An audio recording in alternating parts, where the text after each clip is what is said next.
Hey Warren, can you hear me? I can hear you. Hey, Doug. How are you doing, sir? Good. I can hear you. Just hang on a second. I just starting the live stream. Oh, okay. We're doing it live? Yeah. Is that all right? Yeah, that's fine. That's fine.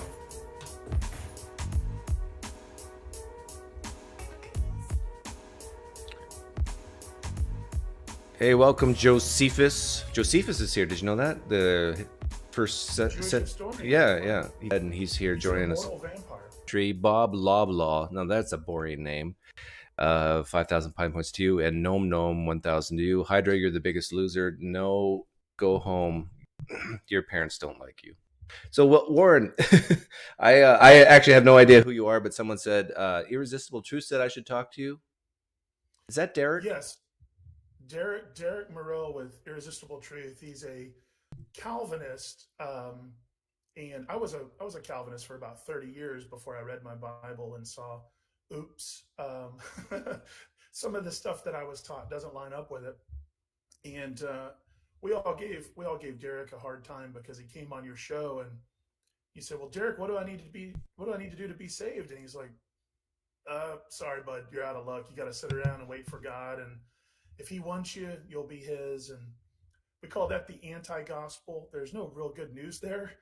And I find myself often agreeing with the atheist criticism that's presented of this sort of particular view of God. I think that it's unfortunate, So but you I used to understand why be people hold it. a Calvinist. You said Yes, sir, for about 30 years. 30 years.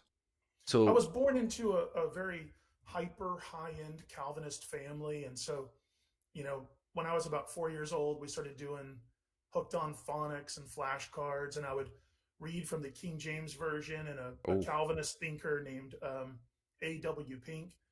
And so when I went to kindergarten, the teacher told me, she said, "We're going to teach you how to read." And I said, "Well, I already know how to read." And she said, "Okay, come here and prove it." So I read the sentence and I said, "But these are misspelled." And she's like, "What do you mean?" I said, "Well, "the" has two E's." You know, so we grew up very strict. And you know, when I was in second grade, my dad ran off on our family. He was a Calvinist, and um, I oh remember the Calvinist pastor came over and he's like, "Hey, son," he's crying. He's got tears. He feels sorry for what happened, but he's like, "Son, I just want you to know, God did this for a reason." And I was like, "God made my dad cheat on my mom?" Like, second grader wanted to throat punch the pastor. That's just detestable. And as I got older, I remember asking my dad, I said, "Dad, do you think you're a Christian?" He's like, "I don't know, son." He's like, "If I am, then, whatever I do is what God decreed. And well. I don't know if I'm going to heaven or hell." Let me ask you questions. The same questions I asked Derek. I'm not a Christian. I reject the core propositions. How do I become a Christian? Hmm. You have to believe on Christ, confess, and trust in Him, and commit to following Him. Just trust in what He's done. That's when you're presented with the gospel. I'm also an inclusivist, so um, I don't believe that those who have never heard are doomed to hell. I think that this is a gracious God, and so I believe that God judges those who do by nature what the law requires, and that their conscience will either condemn or excuse them when He judges them. Okay. But how do I actually believe and trust in God if I don't currently believe and trust in God? Like, how would I even get there? Yeah, I mean, you hear, you respond, and you're convinced. We're not talking about like Cartesian certainty. I think that there's a real misnomer. Like, we would say that if we say that Christians don't have doubt or reasons not to believe, I think that that would be a complete misrepresentation of Christianity, or at least an ignorant But what would your advice be apologist to view. what would your advice be to become convinced? Just consider, and please hear me on this. Like, I am not. You've had way more articulate, knowledgeable apologists that you've engaged with, and you've heard the arguments way better than I could do them justice. But I think that ultimately you're presented with the story of what Christ has done and who He is, and there's something that resonates with you, and you ruminate and reflect on it, and you come to believe it and accept it, like any truth or any worldview. you have to consider it and believe in it. So you're asking me, we could say, how do you believe, that President candidate X would be better than President candidate Y? And you consider the arguments, and you try to bake the inference to make the best choice. See, the problem with that I see in Christianity is that, using your candidate example, that takes effort to really understand. Okay, I got two choices of who to vote for president. I got to look into their past. Got to look at do research. And I understand why the Calvinists believe what they believe, because all that effort it takes to become convinced takes away from grace. Because if you have to work and research and study the arguments for Christianity and the historical stuff, the philosophical stuff, and then you finally come to the conclusion, yeah, this is true, I now give my life to the Lord, bravo, look at the work you did. Yeah. And so I understand where the Calvinists are coming from. Where's the grace in that? Because why are you going to heaven and me not? Yeah, so we could distill this down to talking about the thief on the cross. He didn't do a historic cultural analysis of Judaism, and we don't know how many miracles or what he saw. He recognized the selflessness of Christ, believed and confessed, and something in that experience resonated with him. So I don't think that either the thief on the cross is coming to belief and his confession, I don't see that as meritorious. And I don't see me as a good student of history as being meritorious either, because God has shown universal provision for all. And one thing I would say is, I believe in the universal resurrection of the dead, both the believer and unbeliever, the righteous and reconciled, and what we would call the wicked and unrepentant. And so you're going to find a universal bodily resurrection. And I think you're going to see that. So why be a Christian today then? Sir? Why be a Christian today if you're a universalist? Well, not a universalist in the sense of everyone will be saved, but everyone is saved from death. So usually when we're talking about saved in Christian jargon, we're talking about, have you been saved? Well, that's a profession of faith. Or are you saved? Do you have eternal life? But when we get away, and this is where we get into being a good student of history and trying to understand anthropology of Christian doctrine. When we talk about saved, we're talking about, in this sense, being saved from death. That's why Christ died. See, I reject the fact that there's a lot of people that will claim that God poured his wrath on Christ. That idea didn't exist until about 1871 with Charles Hodge, and before that, it had its roots in Anselm. The early church. Let me get focused here. Sure. When I die, physically, what do you think happens to me? There's several different views on this, and what's your view? Any of them. I think that I don't really have a clear. I see merit in these, so I really don't spend a whole lot of time thinking about where we go when we die. The Bible does say to be absent from the body is to be present with the Lord. There are those that will say that when we die, we go to Abraham's bosom and we're waiting the bodily resurrection. Some will say that when Christ descended, he rescued the captives and now everyone's residing in heaven. But the Bible seems to indicate that we're all in the realm of the dead, the Sheol and Hades, and we're all awaiting the bodily resurrection. So that's where I tend to linger. Okay, when the bodily resurrection happens, what do you think? Where do I go? Here, we're here. When Christ returns, we're bodily raised, and there's a judgment. And he wanted a physical, earthly creation. Okay. And then after that happens in the judgment, then what happens? Just a return to an idealistic world where people love God and love others. And so do I live forever? At that point, those who have entrusted in Christ and okay, but I haven't. Eternal life. So what happens? So there is a judgment. There's a judgment, and you'll find that God knows your heart, and he's going to look at your conscience, and it will either condemn or excuse you. But those who come out of the judgment, reconciled to Christ, receive eternal life and rule and reign with him, while as those who've rejected him, and at that point, I think you do have Cartesian certainty. I don't think there's going to be much solipsism. Okay, so if I reject him after the final resurrection, am I annihilated? Go to hell? That's Okay. where I tend to go. I don't hold to eternal conscious torment anymore. I've really studied and I've come more to see annihilationism as having more biblical basis. So yeah, if you're right, then I'm okay, because I prefer to be annihilated than live forever in heaven or on earth, the new earth. So okay, it's a choice. I hope you're right. It's a choice. Yeah, it's a choice that we make, and I think the tragedy though would be to stand before this God and realize that there is a greater answer than what we thought, and that this love is experienced and perceived in a profound way, and then that we miss out on that. But Jesus describes himself as the way, the truth, and the life. And so if we truly reject him, we're rejecting life. And all that's left is the absence of life. And even in Genesis, when God told Adam not to eat from the tree, he said, in dying you shall die, or in sinning you shall sin. It's the same word. It's muth in Hebrew. And so we see that rejecting God just invites death. It's the natural consequence of that. So I don't see why that would change.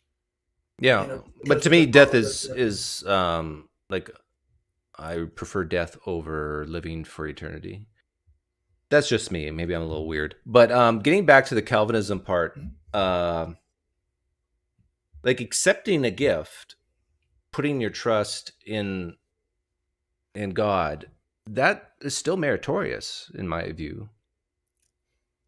Well, I mean, if I bought you a brand new watch and you didn't like the fact that it was silver and you wanted it as gold and you rejected it, or you were thankful and put it on, in either case, there was nothing you did to earn or merit. Okay, but let's say let's up the stakes a little bit. Let's say you give me a gift. Let's say we're underwater, and you give me a gift of an oxygen tank because mine just ran dry. I'd be stupid not to take it if my goal is to live, right? Yeah. If your goal is to live, rejecting the source of life is not a good idea. Yeah, and so I see. If someone is underwater, their oxygen tank runs out, and you give them one, and they put it on, they did a good thing. Yes. I mean, they are smart. Yes, they value their own life, and they did it. Yes, I would say it's wise, but that's meritorious. No, meritorious would be that you earned it. That something that you did in and of yourself demanded or earned that. And maybe if you say that we have inherent value or intrinsic value, even then I don't think that would be meritorious. It's that the value is being bestowed upon us by whoever is giving that to us. So I don't see how that would be meritorious. Well, if it's between life or death and you're making a choice that gives you life, it's a smart choice, but you didn't earn it. You know what I mean? But you did it. You did, absolutely. There's action that's required, but it's a response, not something that instigated. Well, okay, let's get rid of the word earn. But the bottom line is, let's say the reason why you will live and I will die is because of what we did or didn't do. It's not about God.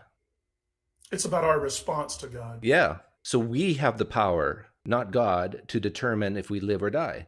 I would nuance that. I wouldn't say we have and not God, but thanks to God, we have an opportunity to choose this day whether we'll choose life or death. And it's because of God that we have that opportunity. He could have just passed by us and we'd never even have an option to choose. Well, yeah, that could be true, but the bottom line is what I said is also true. Like the power of our eternal destiny is with us and not God, whether you view it as accepting or earning or not.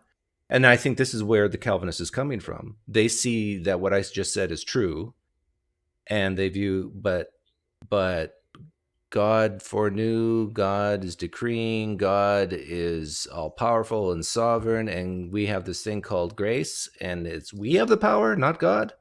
Well, see, there's a lot of presuppositions in that view.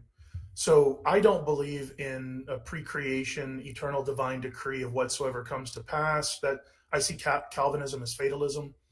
I don't believe that the future is exhaustively settled or that God knows it as unchangeable. I hold to a Oh, view called dynamic omniscience. So he knows the future as contingent. So everything is in change, and we are active participants in the way that we that's interact with the interesting. world around us. So we are creating the future together with God. And now he does know the future, certain elements is settled, but he also knows certain future events as contingent. So, like, just to give you a real quick example, um, well, I'll give you two real quick examples. In First Samuel chapter 23, David is hiding from King Saul, right? And he goes to God and he says, "Does Saul know where I am?" And God says, "Absolutely, he's coming. He will." It's an emphatic statement. He will overtake the city of Keilah, and the men of that city will hand you over, and he will kill you. Now, if God knew the future as a settled event, David died at the siege of Keilah. But David, hearing this, goes, "Ooh, I'm out of here." And so it never happened. So God knew the future contingently. So he knew if you stay here and you sow this, you will reap. But the future is not known as a settled reality. It's just known as a contingent one. Yeah, see, when I hear that, I think, if God knows the future contingently, then he doesn't really know the future. Well, he knows the future as it is, but you're presupposing the future must be settled to be known. And I'm saying that's a presupposition that has to be proven. Like, so are you saying that, I don't know if you believe in the Adam and Eve Garden of Eden story, but if you do, are you saying that God was surprised that Adam and Eve took of the fruit? And I don't think that he was caught unaware. Like, you can look at the writings of some of the early church fathers, and they said that God presented Adam a warning because it was genuinely possible for Adam to not rebel. Mhm. This wasn't a fated event. God did not need Adam to sin, and it wasn't fated and destined. But that Adam, through an abuse of his own will, which was rebellion, chose this when he could have chosen otherwise. Now, did God know that Adam could choose either way? Yes. Did God have a contingency plan either way? Yes. But he had created man for genuine fellowship and relationship, and you know the odyssey of love. So, all of that I believe still holds true. But yeah, I mean, he knew that it was possible, and he was going to work it out either way. Okay, so how about predictor? Is God a good predictor that he would have predicted Adam and Eve would ascend? Um, when we're talking about like foreknowledge, like biblical foreknowledge, it's talking about to know before based off of present knowledge. Hmm. So, like, I knew that you and I were going to discuss Christianity because I know, a little bit about you and your program, and I know a little bit about myself. So I kind of knew where this was going to go. And my faculties are much more finite than God's, but that foreknowledge is grounded either in God's own intentions and determinations, or it's grounded in the intentions and character of existing free agents. So, God knew it was a possibility because of the scenario that Adam was placed in. And God also knew the intentions and character of Adam as these events Well, were a unfolding. possibility, yeah, like you and I can come up with possibilities, but like if God was a betting man, would he say, and he's betting with Satan like they did with Job? I'll bet you $100 that Adam and Eve don't touch the fruit.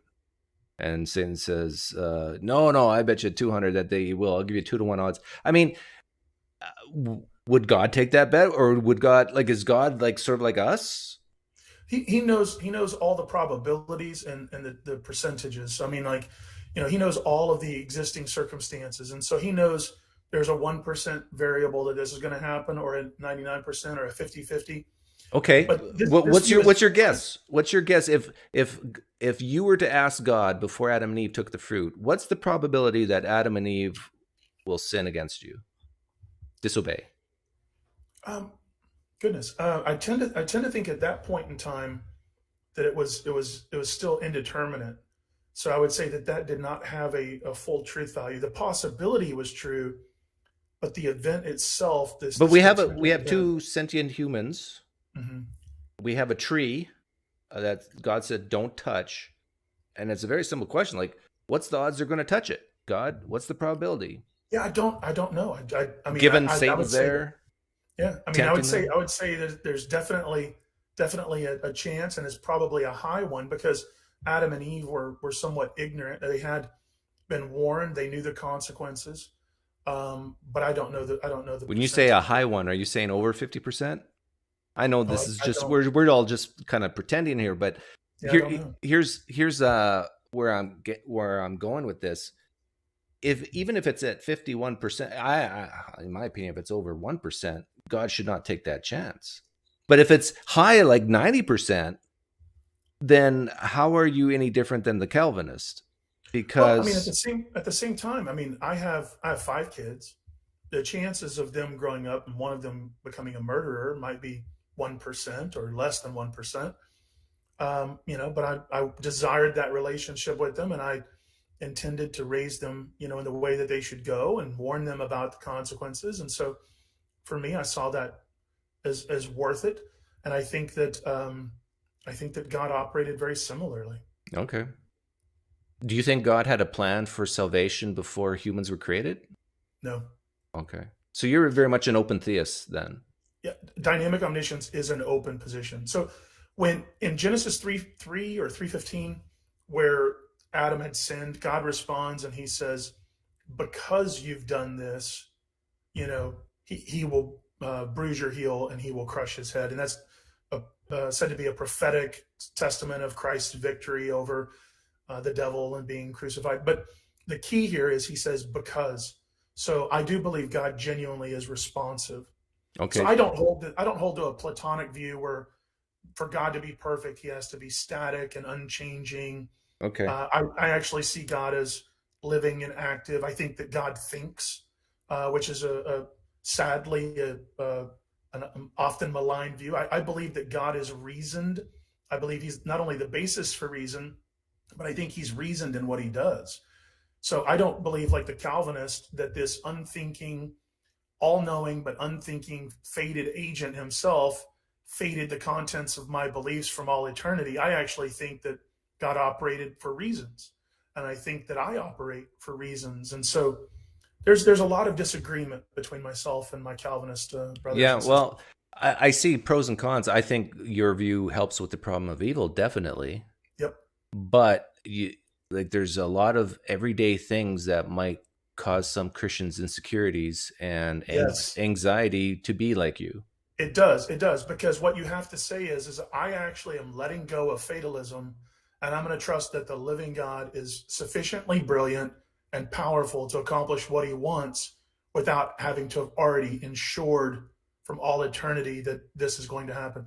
But the thing is according to the fatalist view, all acts of evil come about with precision because God knew them. And the only way God can know them is because he's effectually decreed them.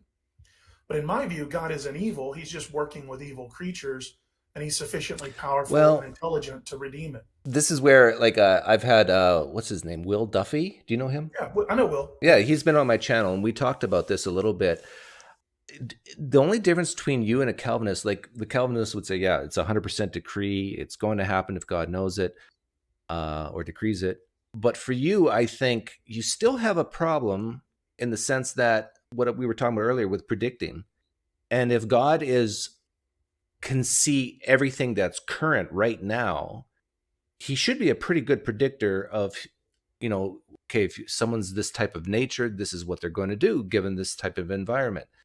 And so, yeah, God could be surprised and someone could choose something else. But, really, given God knows all the antecedent factors, I think you still have a problem with evil because God probably, maybe not 100%, but could predict 99% what would happen and still did it anyhow, still created anyhow, still created knowing 99% chance that sin's going to enter the world and people will die and not be with him, that people will disappoint him. And he did it anyhow. Yeah, I definitely believe God knew it was possible, but I believe that it wasn't certain until Adam did it, and that's why God Right, but you responded with notice what you just did? You said possible and certain. I'm talking about predicting probability. If right. God, being omniscient in the sense of knowing all the current factors, if that probability is high, very high, he's still culpable. It's like you Well, giving I don't know, a dish to one of your children, knowing that 99% of the time, if your child eats it, they're going to die, and you're saying, it's worth the risk. It's worth it. Now the question is, where's that number? Is it right. 99 or is it And we 51? don't we But don't know. but And even that's if but even if it's only 10%, you would never give your child a meal 10% of the time they would die from eating it. well, and I don't think that God did this. That's I think what we're doing is we're maybe I was confusing possibility and certainty with potentiality, like you had mentioned. I don't think that God effectually decreed or did this. So I think, just like I said, for me to know that my kid might, let's not say kill, but let's say maybe they get sick and have cancer, and it could be a genetic thing in my family where there's a 10% chance of them doing that. I still want that genuine relationship, and I'm going to love that child and help them get through that, even if that's the case. So we would say that at that point it's worth it, but we don't know the percentages. But what I would say is in the dynamic omniscient view, God knows every potentiality. He knows the associated probability, but he's also relational. So he allows his image bearers, who he's bestowed genuine self determination on, to make those determinations, and then he responds as he's trying to guide and to mature and grow. And he is free to coerce, and he's also free to persuade, but he's working those things together. It's not that he's causing all things, but that he's working them together with us. And so this is a very much a relational view and not a meticulous, determining, causal of Yeah. all things view. But you're basically making that bumper sticker, God's my co-pilot, a real thing. God's not the pilot, he's the co-pilot, right? Well, it's like when Jesus, like let's say Jesus is walking down the beach, right? And he sees these fishermen, and he says, "Hey, come with me, and I'll make you fishers of men." A lot of Christians today would be like engaged in 3 week long dialogues and writing books about what Jesus meant, but they never left the beach and followed him, and so they never got to experience that. But we see in the scriptures, the apostles actually abandoned their boats and went and followed him, and you know, actually got to know him, and there was this real relational process where they were healing the sick with him, they were taking care of the poor with him, they were engaged with him. And when God created us, he created us to be in his image and likeness and his representatives here, and to reflect who he is. And so I think that not that what we do is meritorious, but there is a call to be co-workers and co-laborers with God. And so I'm completely comfortable saying that I am the co-pilot here, or that God is the co-pilot. It depends on how far you want to take that example, but we are in a relationship, and it's not a heavy-handed or abusive one. It's one where he says, "Hey, I know what's best for you. Come this way." And if we reject him, there's natural sowing and reaping because we're inviting his absence. Do you think God can coerce people to accept him? I think he can coerce. So, like I don't think he'll necessarily come in and go, "I'm going to zap you with divine gnosis."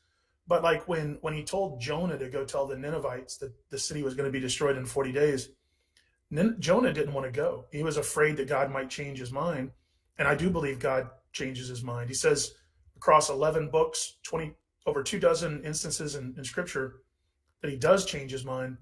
But here, Jonah knew he could. And so Jonah flees. And so God sends the storm, he sends the fish. And finally, Jonah tosses his hands up and is just like, "Fine, like if this is what you want." But it didn't change Jonah's heart. Jonah still wanted the Ninevites to be destroyed, but he was a reluctant, agent of God's word. And he marches through the city, and he says, "In 40 days, thus says the Lord, the word of the Lord, in 40 days, Nineveh shall be overthrown." And then the Ninevites heard this, and they repented, and God saw it, and he relented and changed his mind. And Jonah threw a hissy fit and was upset because he was just so full of bitterness. He wanted these Ninevites to be destroyed, but God preferred mercy. And so I think that God can coerce. And I think that also we see in that where God is showing love and mercy and willingness to restore. I think that's very persuasive. So I think both Yeah, of these are cool God's. Warren, I agree with you. Like if you read the Old Testament, and if you only had the Old Testament, I think you should be an open theist. However, you read Paul, and now we got a problem. And I hear that often, especially from my Calvinist friends. But I believe they're eisegeting a Platonic interpretation into Paul that I don't see there. And I used to do the same thing completely unaware. And I had to go back to it and really, really, really read it from, verse 1, chapter 1, all the way through and go over and over. But like in Romans chapter 5, right?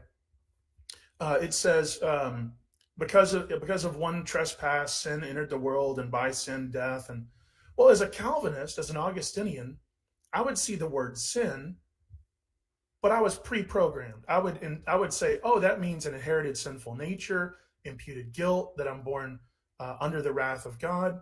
I would see the word death, and I wouldn't think of like you and me dying mortally. I would say, oh, that's spiritual death, and we're totally unable to respond to God's call unless He regenerates us and gives us spiritual life. So I would load my Augustinian Platonic interpretation into Paul.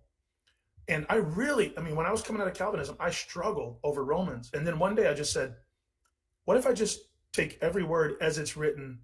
And I was like, oh, it's sin. That's just rebellion. And death. Oh, that's mortality. That's suffering. Oh, that's why Christ suffered and died.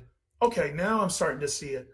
But it took me a long time. So I don't get upset when other people see it there, because I saw it for a long time. And then once I kind of let go of that, it started to kind of click for me. Well, let me read some verses to you, and you tell me how you interpret them.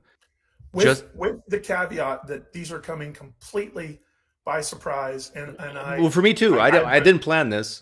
Yeah. So I reserve the right to. You're fine. You're free to say. You're free to say. I'll get back to you on that, Doug. I totally understand.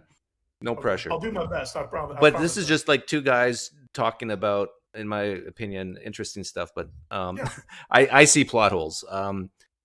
Ephesians 1, 4-5, just as He chose us in Him before the foundation of the world, that we would be holy and blameless before Him.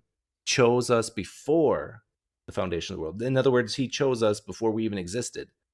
Or not chose us. I understand. Yeah. I understand the interpretation. But you'll notice that you dropped off the "in Him." So and when we're talking about the foundation of the world, the interpretive methodology is not to say that that's the founding of this fallen world, but that's the creation of the universe. But the foundation of this world occurred in Genesis 3, where sin was introduced. So the founding of this world, we're using Hebraic language. And so the foundation of this world is this foundation of this fallen world. So He chose us in Christ, and that would be from the foundation of the world, which would be apa. I think Revelation 14 actually says that names are being added to the Lamb's Book of Life from the foundation. So we're actually being added into that. But Ephesians is talking about being in Him. So before God created man, He wanted to make us in His image and likeness. The devil thought he was going to throw a wrench in that with sin, but God, through His redemptive means, is bringing us back into Himself. So when we're talking about Ephesians, we have to focus on the "in Him," which is a reference to why we were created, to be in His image and likeness. And when we're talking about the foundation of the world, we need to understand that that's dealing with the fallen world. And we also want to make sure that we're being careful with our interpretation, because a lot of Augustinian translations, I think it's Revelation 14, they'll translate a word that means from as before because it better fits their theology, but you will not find that in the ancient world ever used that. I'm not sure if I understand what you're saying. Like when I read, just as He chose us in Him before the foundation of the world, I'm here, and He's talking to Christians in the church of Ephesus, right? I think He's saying, hey, you're Christians. Well, they didn't use that word back then, but hey, He chose us to be Christians before the world existed. That's how I'm reading it. If you look at Genesis, He says, let's create man in our image and likeness. Mm-hmm. So we were to be in Him. We were to be His image bearers and in His likeness before the founding of this fallen world. So we were to be in Him. And that's talking about mankind. It's not talking about Doug or Warren. So you're saying the us part, like He chose us. Who's the us? He chose mankind to be in His image and likeness. Okay, there's the key difference, I think. See, I think... But there's also another variant where we could say that this is just as likely of an interpretation. He chose us to be in Him, or to be in Him. So we're talking about those who are in His image and likeness. And when we actually come to faith and we start following him, we're being transformed into his image and likeness. So now that's being applied to you and me specifically, if that makes sense. Okay. Again, I'm not the most articulate apologist. No, you're doing I fine. can take some time and write this out and give you the Greek. And I'm a much better writer than I am. No, you're doing fine. The thing is, I still see a plot hole here, and this is going to make both the open theists and the Calvinists mad, because I do see both sides of the story being told here that I view as maybe not contradictory, but in severe tension. Here's another one. No one, John 6:44. No one can come to me unless the Father who sent me draws him, and I will raise him up on the last day. That really makes it sound like the power's in God's hands, not humans. That's one of the most favorite Calvinist proof texts that there is, because they say, see, this is talking about a natural inability. But if you look at the context of that, and there's been a lot of debate and discussion about that, but the context was when he was speaking in parabolic language because he didn't want to be yet ushered into his kingdom. And people were talking about, well, we want to go with you. But if you jump over to John 12, he says, and when I am raised, when I'm lifted up, I will draw all men to myself. And so he was basically saying, prior to the crucifixion, no one can come to me as an apostle unless God draws them. But when I am crucified, when I am lifted up, I will draw all men to myself. And so this was just him keeping his mission on the DL, so to speak, at that point and in that context. Well, wait a minute. If he draws everyone to himself after the resurrection, then that means no one's annihilated. No, the drawing is not guaranteed the response. So, like, I don't know about you. Oh, I see what you're saying. He draws, but he might fail. In high school and college that I tried to draw to myself, but I only married one of them because she responded and positively.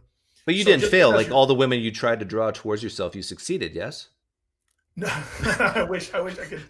Yes, we're on the internet. Everybody. That's what happened to me. I thought it happened to everyone. Yeah, you and I, we don't have that problem. Okay. Yeah. Well, let's go to something more general. Like, I don't believe any gods exist at all. Can I ask why you do?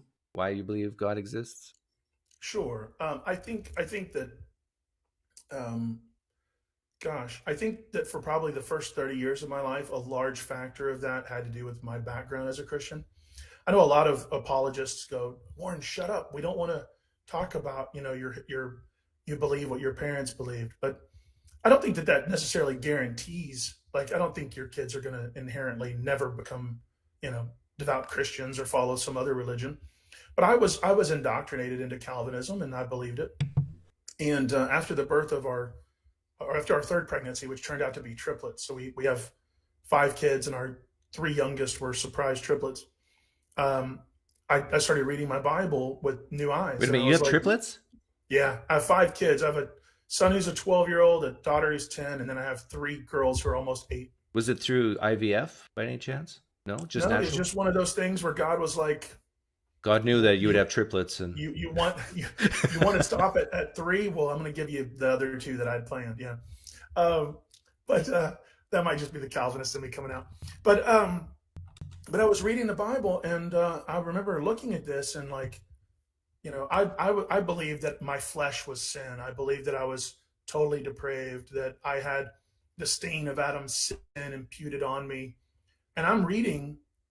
And it's fallen away. And Genesis 3, Genesis 4, Genesis 8, Genesis 6. I run to Romans. I run to Psalms. I'm like, all the proof texts, I start looking into them, and they're not teaching what I've been taught. And I remember thinking, I don't even know if I'm a Christian at this point. Like, why would I be a Christian? Like, this is everything that I believed about the Bible is wrong. Like, why did Jesus even come to die? But you could be right that everything you believe about the Bible is wrong, and a God still could exist. My question is more general, and I want to people in the live stream chat.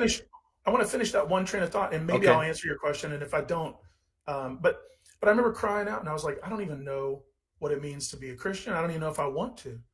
But I was at some point, I just said, Jesus said he's the way, the truth, and the life, and either he is or he isn't. And I'm going to come to him with the tough questions. I'm not going to hold back. I realized that as a Christian, I'd been very fearful about asking him some difficult topics. And I'm just going to find out. And if I don't like the answers, if I find, and it's not a matter of preference. If I really see something where he was dishonest, then how could he say he's the truth? So if he's the truth, then the truth is going to, everything he says is going to be true. So it should be pretty easy to prove or disprove. Like, I just go to the words of Christ. Is there any falsehood here, or is there any Oh, truth? I disagree with that. It's not easy to prove that. I mean, it's all, we can use induction to say that odds are Jesus did make mistakes, did lie, was faulty. Because the only thing we have about Jesus is what some authors wrote decades after about him, with a clear purpose, goal of having a certain idea of who this Jesus is. I have a feeling if we had a time machine, Warren, and we went back and followed Jesus around, I think you would be shocked. You would say, "Oh my goodness, I believed a lie this whole time." I think if we did that, you would be falling down and weeping, and he would be picking you up and giving you a big hug and telling you it's okay. I got a time machine in my closet. Let's do it. let's go. And hey, if we go back in time and Jesus is not who he said, I'll cease being a Christian, because he wouldn't deserve my faith and my fidelity. If he's not the Christ of the Bible, if he is not dead and resurrected, then I hope in vain. And I would have no reason to do that. I would have to find some other thing to answer these questions. But if it turned out he was true, then I think, you would have a harder argument for you to say, well, I'm just not convinced. What if Jesus never rose from the dead?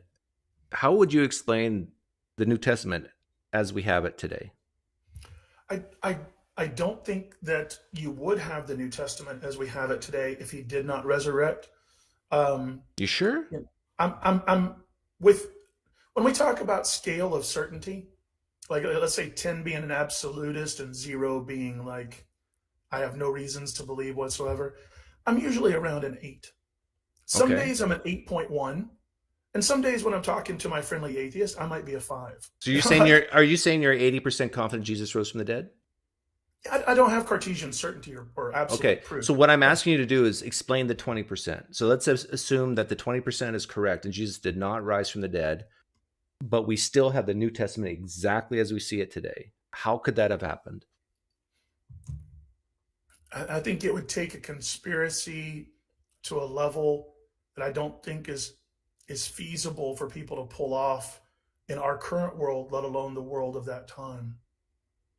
I think it's easier to pull it off, a conspiracy in the first century Palestine. Remember, most of Christianity consisted of pagans in the first century, right? Believed in all sorts of gods, like Paul was bringing in the Gentiles.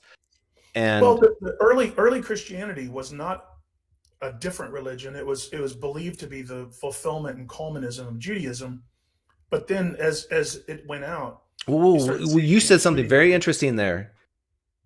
Christianity is the fulfillment of Judaism. Yeah. Was that prophesied? Was it prophesied to be the fulfillment? That Jesus would be... That the Messiah would come and enter in his kingdom? Yeah. Yeah. So how does... This is a bit of a detour, but how does that align with God not knowing the future with certainty? Well, he said, I will do this. So he worked it together and brought it to pass. It was certain because he intended to make it happen. But that doesn't mean everything is equally certain. Okay, so on that one aspect of Old Testament prophecy, prophesying on the Messiah, you would say human free will is gone. Human free will is now gone. No, I would say it's a promise where he says, "I will work with you to accomplish my purpose." But could it have failed? I don't think so. I mean, I really don't, because I don't think that you and me. You have a video of another favorite Calvinist of mine, Tyler Vela, and the me. Yeah. I don't have that high a view of myself. So I think that whether I existed or I rebel or I'm compliant, I'm not thwarting God's will. I'm Warren from Atlanta, Georgia, and he's God. And whether I comply or don't, he's sufficiently powerful and intelligent to do what he wants. Now, I'll either benefit by participating or I'll suffer by rebelling, but that just affects me. It's not going to affect the overall plan. It's going to affect my inclusion in those. So when Jesus was prophesied to come and bring about, and we see like Genesis 3, we see hints of this in like the account of Noah. You see hints of this in the line of David. There's all this like foreshadowing. There's genuine prophecy where they say, thus says the Lord, this is what I'll do. Most prophecy is contingent. Like, if you do this, I'll do that. But if you do this, then this is what I'll do. But when it comes to the Messiah, he said, because you've done this, this is going to happen. I will ensure it. And he's sufficiently brilliant and powerful enough to bring that to pass. And a lot of typology, like in the New Testament, or a lot of prophecy is actual typology where they'll say, David was betrayed by a friend. Well, Jesus experienced that to a higher degree. So a lot of times Christians and non-Christians will conflate typology and prophecy. But most prophecy in the scripture was contingent, but it was always, if you do this, I will make this happen. If you don't do this, then this is going to be the consequence. So it's not him looking at some sort of settled event and knowing it because it exists, but he's saying that's the direction I'm taking you. But the prophecy about the Messiah, what was it? It was that the Messiah would be what? Well, the first prophecy is just that the serpent would bruise his heel and he would crush his head. Now, Jesus wasn't literally bit in the foot. That was like a metaphor talking about, those who align themselves. But the Messiah, according to the Jews, was prophecy the Messiah would be basically a warrior type. A conquering hero who would enter in this golden age, and he would deliver Israel, and all of the nations would then come under submission, and there would be global harmony. No, that hasn't happened. Well, the Christian understanding of this, and again, this is supposed to be the fulfillment of Judaism. The Christian understanding of this, and even within Judaism. Now, you talk about open theism. Even within Judaism, many ancient rabbis said that the Messiah would either come, and if the people were ready and compliant, he would issue in a worldly kingdom. But if they were not, then there would be a spiritual awakening, and there would be a second coming later. So within Judaism, they also said he could come in spiritual, he could come in physical. There was a lot of speculation. But for the Christian view, they say that Christ came to first redeem and demonstrate his love and call people, conquer the grave, give the gospel, call people to unity. But he knows, how we are. He knows how we're going to respond. We're his agents. He works through people. And there's going to be a time when he returns and issues that worldly kingdom where all of that happens. But is that prophesied? The heart first. Like, I hear what you're saying. You're saying basically it hasn't happened yet. Yeah. But does the prophecy, is there anything in the Old Testament that says that the Messiah will come, leave, and then have to come back? I don't think there's anything that explicit. I mean, most of the Old Testament is like, hints and shadows. And you talk about like Isaiah 7, where it says the virgin will conceive. Well, is that virgin? Is it young maiden? There's debate over that. I typically see good justification for saying it's a virgin. But was that uniquely being applied to Christ, or was Isaiah also making a reference to something present in his own life? When David is talking about, the messianic psalm, was it that David was thinking of Jesus, or was he thinking his own life, and then this was applied in greater fulfillment? Well, so I think it's in dual meaning. Yeah, and I think, remember when I asked you, explain that 20%. If Jesus did not rise from the dead, how would you explain the New Testament? I think we're talking about that answer right now, that some Jews, not all, definitely not the Pharisees, but some Jews use the Old Testament as a template to create a narrative in the New Testament. And some things they couldn't pull off. They couldn't pull off a warrior Messiah. They couldn't put Jesus' face on a coin. They didn't have that power. But they could say, well, now Jesus said, turn the other cheek. Now Jesus said, it's more about victory over death, not victory over nations, at least right now. And so they kind of massaged it to fit this charismatic figure that they had been walking around. To me, that's a very simple explanation for how we could have everything in the New Testament that we have and Jesus Christ not rise from the dead. And as far as, like, when you read the Gospels, it says, or Gospel of John especially, Thomas touched Jesus's holes, right? Mm-hmm. That's made up. That's made up. That never happened in history. It's very simple for me to say that, because I can just ask the question, what's more likely, that Jesus Christ did rise from the dead, or an author takes his pen and writes, for those people who are doubting that he did, hey, this is true, honest goodness truth, because Thomas, he touched him. And there's so many things like that in the Gospel of John, very important stuff. Like Jesus saying, I am the way, the truth, and life. I'm the bread of life. Where he basically says, I am God, before Abraham I existed. And Mark, the very first gospel, doesn't even mention these things. It shows like a legendary development, and it shows that these authors were making stuff up. I mean, I know we're going to disagree on this. I know where you're coming from on that. And when I want to say I was about 22, I was coming home one night, and I came over a hill, and there were some cars parked on the side of the road, and we pull over it looked like there was an accident, and there's this man laying in the ditch, and he's moaning, and people are thinking he got hit. Maybe he was trying to cross the road.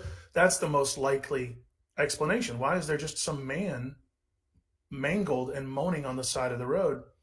But as we investigated, we found that he had fallen asleep at the wheel, veered off, hit a ditch, was propelled out of his car, and the car flew up into the trees and on the other side, and we couldn't see it. So sometimes the inference, the most likely explanation, we would just say, oh, he got hit by a car.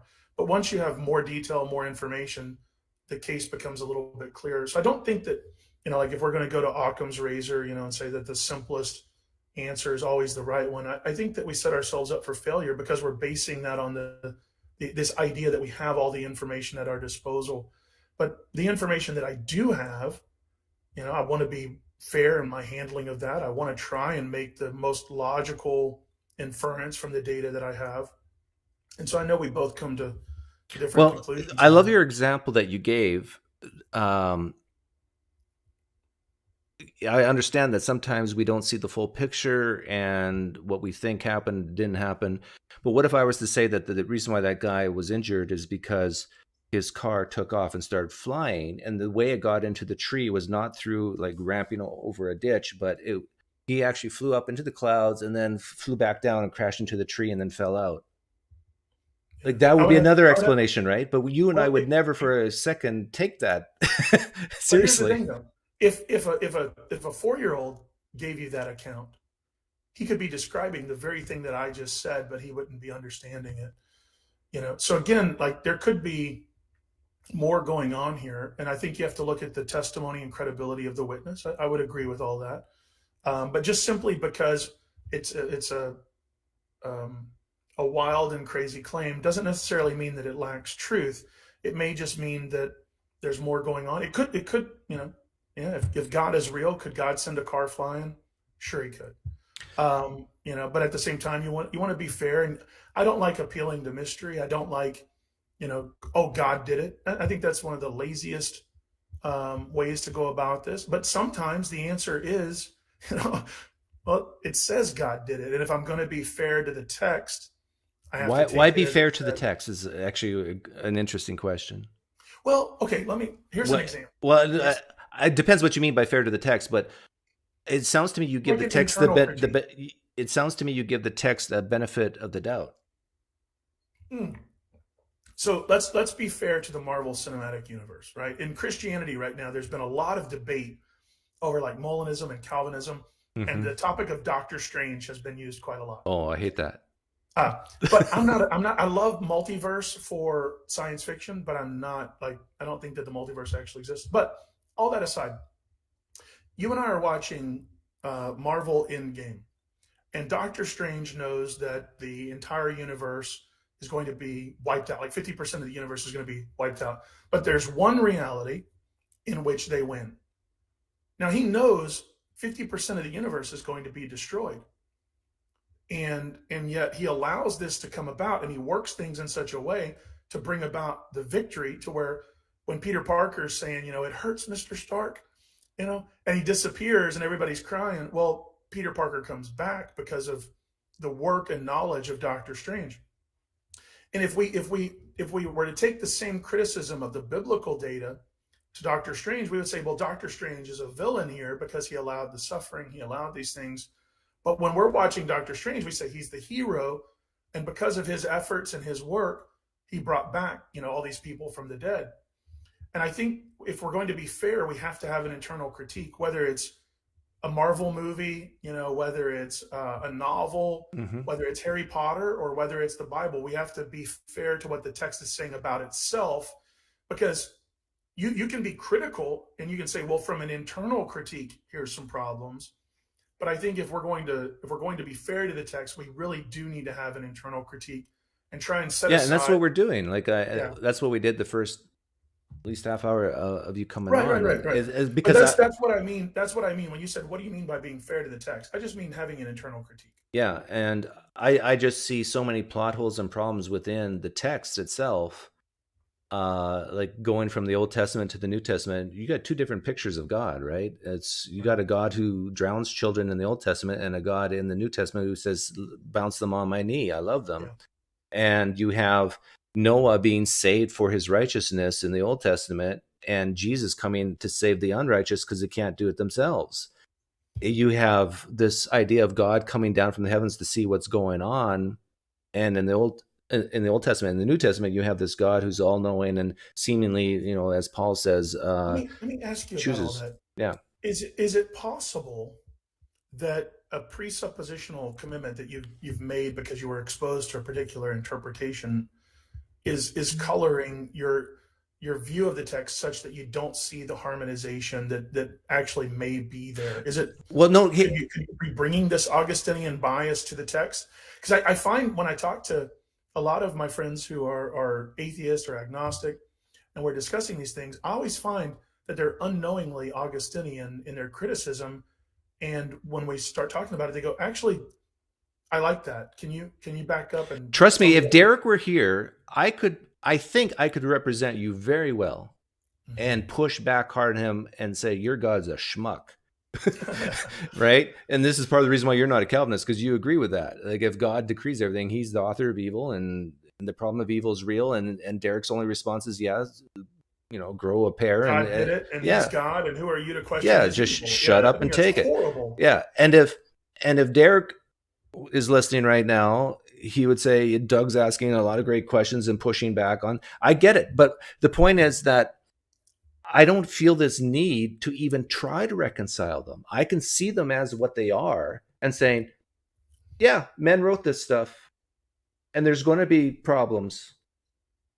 No, and you're done at that point. Right. But my point is like, okay, I'll give you another non-scriptural example just to try and expose my own bias. So grew up on Star Wars, and a friend of mine gave me the Boba Fett book series. This is long before George Lucas ruined the series with the prequels, and Disney like drove over their grave. But I'm reading the Boba Fett books, and I'm going, oh my gosh, this is great. I'm a way bigger nerd than I ever thought I was. Like, I love these. And every time I would watch the Star Wars movies, I would think about the stories and the backstory of these books, and I would put that into the movie I'm watching. And that actually made the experience much more enjoyable, I got to be honest. But we can do the same thing with the text of Scripture. You can have a view where you say, okay, I'm thinking of this God that the Bible's describing in terms of classical theism, that he is static, atemporal, non-relational, non-changing. He's immutable. He doesn't have emotion. He drowns babies. He puts them to the sword. He does all these horrible, evil things. He's the author of evil. He's eternally known it. He's effectually decreed it. And I see a disconnect between that and the New Testament. But I think that disconnect may not actually be as sharp in the actual text if you just got rid of that Augustinian presuppositional commitment. I think you'd actually see that it harmonizes much better. So I would say that maybe at some point, I don't know much about you, Doug, so please forgive me. I'm just speculating here. But maybe you grew up in a Augustinian Protestant I was never a Calvinist. Right, but you could be Baptist or Methodist, or you could be Roman Catholic. I was raised Mennonite, which is Protestant. Like Anabaptist? Yeah, Anabaptist. But then I also went to a Pentecostal church and had the full relational part for like several years. And then I went to non-denominational, seeker sense of Willow Creek model, Calvary Chapel, a Presbyterian church. I've seen it. Most Yeah. Protestant. You've tasted the rainbow. I've tasted the fruit of all Yeah. the denominations, and But the eventually they point I all make made me sick. is along the way, a lot of people have picked up this Augustinian interpretive model or these presuppositions. They assume the Bible teaches original sin, not just that Adam sinned and introduced sin and death, but that we are created, hated by God. And then they try to reconcile that with the work of Christ, and they go, well, he must have hated his son too, like. Yeah, I see what you're saying, but the thing is, you're saying it can be harmonized, and we have these maybe presuppositions in the back of our mind that's causing us not to. But the thing is, I have harmonized it. I've harmonized it by saying these are man-made books, and you're going to have these types of plot holes and problems and tensions within it. That's my harmonization. Your harmonization is, I read the certain text in Ephesians and in John and interpret it in this way, and then I can make it fit. Right. And I think that we would both have to sit down and prove that our claims about the text have merit. And I think that, you and I are both making claims we need to demonstrate. I don't like to do it in a debating set. When I debate, I typically debate other professing Christians, and I don't ever hold a non-professing person to. What we're doing now is way more productive than a debate. Amen. Yeah. And I really genuinely enjoy these sort of conversations, and I try to be as open and transparent in this as I can, because I'm committed to the truth. As a Christian, if I'm trying to operate and defend my religion by being shady, I'm not representing who I claim to be representing. So I have to first be committed to the truth. Yep. And if I'm in an error, I don't care who points it out. I don't want to be wrong. What good is defending my religion if I intrinsically know that it's false, but I'm defending it? But if you were wrong about Christianity, how would you figure that out? Just, I think, by being a good student of the text and being committed to saying, you know what, I'm going to read this, I'm going to be a good student, and regardless of where the chips fall, I'm going to have to believe the conclusions that I arrive from. But if you're going to be a good student of the text, does that mean, I'm sure I can predict your answer here, because I'm sort of like God in that way. Being a good student of the text doesn't mean that you assume that the text has anything to do with a God to begin with, correct? I mean, you can approach the Bible from a completely point of skepticism and say, I know that this is being claimed to be God's self-revelation, so let's go and look at this and see if we can actually demonstrate that, or we can shoot holes in it. I think that the skepticism is healthy. Like, when I approach the text, I'm not just skeptical of what I'm reading. I'm skeptical of my interpretation. I'm skeptical of the points of affirmation and criticism that I read. So when I was coming out of Calvinism, I didn't trust anybody when they're telling me what the Bible said. I was like, I was tricked for 30 years. So I would hear one person say, well, this verse says this. Another person says, no, it means this. So I looked at every point of interpretation that I could find, and then I would read the entire context and go, what seems to make the most sense? I would go to the original languages, and I would try and draw that out. And then you look and you go, okay, well, we've got this point. How does it connect to the next point? How does it connect to the next point? And then what sort of inferences can we draw from that? And I came away believing that God was more real than I once thought he was, way better than I thought he was, and I was in more need of him. But how did when I thought he made me a sinner. How did you figure out that a creator God, had anything to do with the text in the first place? I think that you can look at the internal references. I think that you can look at the cross generation. There's such a consistent narrative where this, and you can look at it on but we just talked about how it's not consistent. Like, at least some people can view it as non-consistent. Now, I know you view it as consistent, but there's so many people of different biases who can look at the same text you're looking at and say, it's not consistent, not even close, Warren. And I think the first thing you have to do is be willing to look at your own lenses and say, what am I committed to, and do I really care? But are you committed to this God having something to do with the Bible? Not when I went to the text. Originally, I was like, if you're real, I'm gonna have to start over, because at this point, everything that I believed I knew about you is wrong. And so I go back to the text, and I'm reading and I'm looking And I'm going, But all why right, did you go back to the text? Why didn't you just discard the text? well, because if the Bible is true, then I need to be able to consider that. And if the Bible is false and I study it and I'm critical of it, then I should discover some sort of justification for abandoning it. I should find some error there But you said that so undercuts right, but you the said you had truth a of Christ. problem. You said like you at a point that you weren't sure if any of this was true, right? When you read the Yeah, Bible, yeah. because I But was I was reading into it things that weren't there. So, like an example in Psalm 51:5, David says he was conceived in sin and brought forth in iniquity. Augustinians go, see, that says David was born spiritually dead, guilty, sinful, under God's wrath, and unable to believe in Him unless he's regenerated. Well, I looked at that and I was like, well, behold, I was conceived in the back of a Ford Taurus. Does that mean I have the nature of a four-door sedan? Like, no, it's talking about his mom sinning. And I start reading the text and I start looking at it. And I went to my Calvinist pastors and my Sunday school teacher, and they're experts in Hebrew. I said, look, I'm a roofer in Georgia. Like I'm studious, but this is what I'm finding. And they said, no, Warren, you're wrong. I said, look into it for a week and get back to me. And they came back the next Sunday. They said, no, you're right. We still believe the doctrine, but the Bible doesn't teach this. but And so, I'm still unclear, Warren, how you figured out that a creator God has anything to do with the Bible. Like, is there anything that is in the Bible right now that you say a man or a woman could not have written themselves without oh, God? I don't make the same sort of claims like you'll hear from like Muslims that will say like this is the greatest work ever. This is the most beautiful.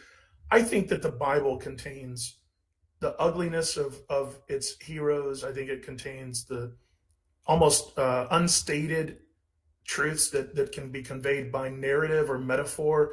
It works on so many levels um, that I find truth in it no matter where I look. Even when it's representing people doing horrible things, it's honest about it. Yeah, but there's And truth in even fictional novels, right? It can have a true moral story or talk about true people, sure, true places. sure. How did you figure out the Bible has anything to do with a God? Just I would say by reading it, by examining the text. I mean, in the beginning, God said, and so okay, is this just a big giant myth? Okay, well then that should become apparent as we go along. But instead, we start seeing direct parallels to human history and events, and Well, is that surprising that people would write about what they're observing and trying to make sense of the world around them? no, Like, I don't think so at all. yeah, so that no God required there. No, but I mean the entire premise of the Bible centers around God. And so again, if we're going to do an internal critique, we have to sit back and say, okay, this God is saying that He said this, and is this The Quran consistent? centers around Allah. Yeah. Do you think the Quran's has something to do with the creator God?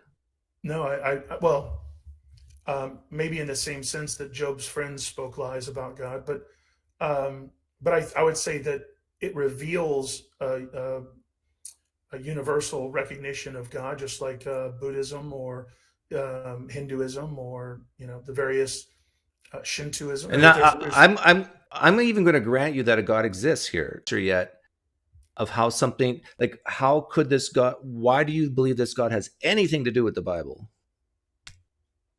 Because everything you mentioned about there's truth contained in it, well, there's probably truth contained in the Quran as well. But the truth is about this God and about what He's working in history, and you see this culminating with the crucifixion and resurrection and the events afterwards. And so I take the whole thing. I take it as an entire multi-generational historical work that culminates. And so I after studying it, I came to that belief. Okay. It may not be the most convincing answer, but again, I'm not the best apologist in the world either. I mean, you've I heard think you believe it smarter because than God filled you with the Holy Spirit and He drew Himself to you. He flipped that switch. I got imparted with Drew you divine to purpose. Himself. Yeah. I put the funnel on my head and just got illuminated. No, See, Calvinism explains everything, why it you does. believe. Yeah. But, Yeah. Why was that baby brutalized? Why was that woman brutalized? Why do I believe and he doesn't? It's all God's fault. But here's the thing. Here's the thing, Doug. Okay. The reason I reached out to you was because of our mutual friend, the Calvinist. So Derek came on here and he gave you what we call the anti-gospel. You're shoot out of luck. Okay. There's nothing you can do. You have no hope. God hated you from eternity, and he loved me from eternity. And aren't I special? Tyler Vela, me. Right? From all eternity, God's been thinking about little old Warren and been thinking about how much he couldn't wait to roast Doug from PineCreek. That's the anti-gospel. And I think you know the gospel. I think you know why Christians, let's say non-Calvinist Christians, non-Augustinians, love this Jesus. And it's because we don't see the crucifixion as a display of God's unmitigated wrath because he made us sinners and was so mad at his work that he couldn't forgive us, so he brutalized his own son. We see it because we see a God who loves us, who showed us that he understands, that he'll bear our suffering, that he'll come alongside us, that he'll go to the grave to show the depth of his restorative love, and he'll conquer the hold of death, which is what Adam introduced, to say, look, you can trust me here and you can trust me there. I've got a plan for you here. I've got a plan for you there. I love you. It's not going to be easy. A plan that can be thwarted by humans. Yes, you can reject it. Yeah. But by individuals, not ultimate plan, but like Doug from PineCreek, God desires a relationship with you and you can reject it. But Doug from PineCreek is no more greater or essential to God's plan than Warren from Atlanta, Georgia. So we may miss out on that, but that doesn't mean his ultimate plan of redemption is going to fail. We just won't be in him and we won't participate in that. Well, if all of humanity got together and said, we're going to self-annihilate before, like, do you think that's possible, or God would have to intervene because he has, like, Jesus's return? Like, if we set up all the nukes and say, count of 3, every human being on planet is going to die tomorrow afternoon at 3 p.m. Like, we could thwart God's plan, right? Or would God have to intervene and say, no, you guys are going too far? It's an interesting hypothetical. I think that if all of humanity came to this point, I don't know how God would respond to that. I really don't. I mean, it's he has to let us, right? Because he's his will. He did say that, like, even if men don't recognize him, he could raise up children out of the rocks. So he's God. He can ultimately accomplish his purpose. So, I mean, according to Genesis, he flooded the entire world and started over with Noah and his family. So can he start over with, here's an interesting hypothetical. The entire world except Doug and his family is destroyed. And you found favor in the eyes of God. Could God start over and repopulate a righteous world through you? I think he could. I'm against incest. Right. Okay. You and maybe your neighbor, right? Okay. But do I get to choose the neighbor? What's that? Do I get to choose the neighbor? Yeah. Come on in. You're no. Sorry, you never returned my lawnmower on time. You're not. My wife doesn't watch this episode. But no. So my point of coming on here was just to tell you, you've heard the arguments. You're making up your own mind. I'm not going to come in and wave a magic wand and say rhubarb, and now all of a sudden you're magically transformed into a Christian. I don't have that ability. You're self-determinative, and you've got to weigh the evidence and come to a reasonable inference to the best explanation.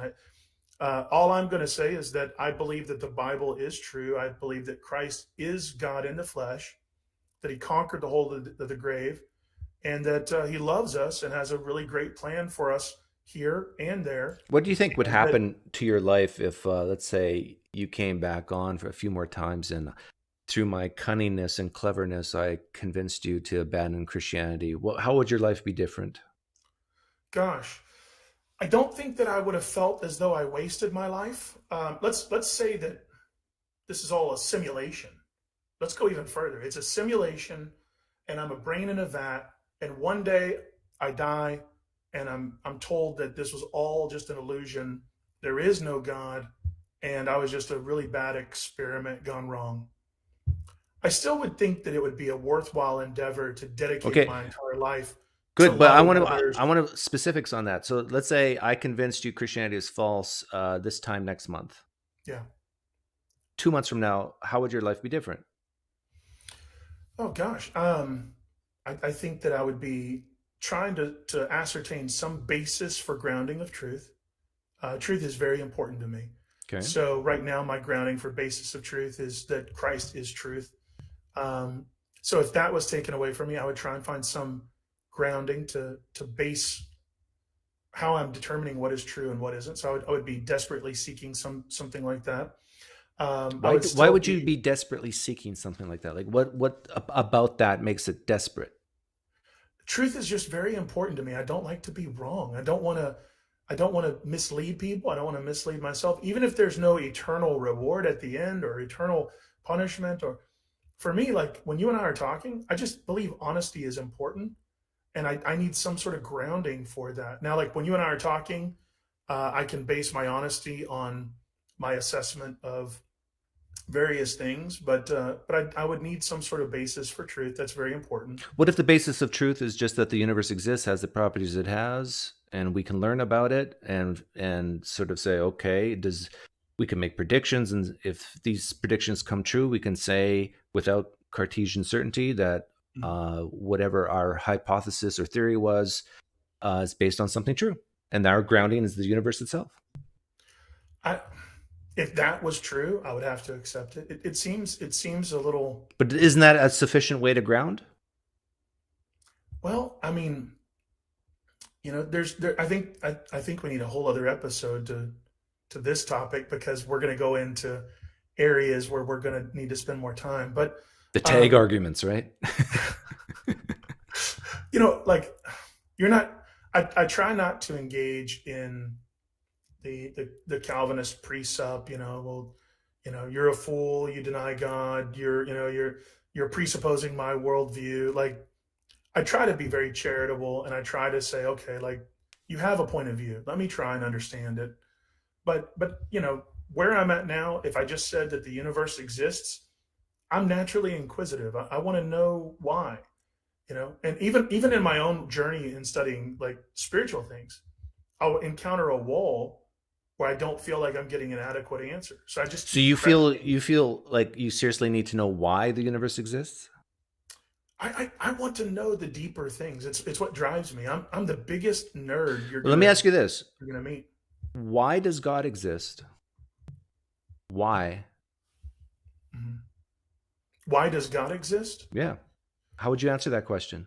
Oh, you get into like necessary being theology, you get into infinite regress, you get into all sorts of stuff like that. But what's a satisfying answer to you of why? None of them. Okay. Now, this is very interesting, Warren, because what you just admitted to me is the same question you have about the universe you have for God, and there's no satisfying answer for either. No. Those arguments aren't satisfying. Okay, why does God exist?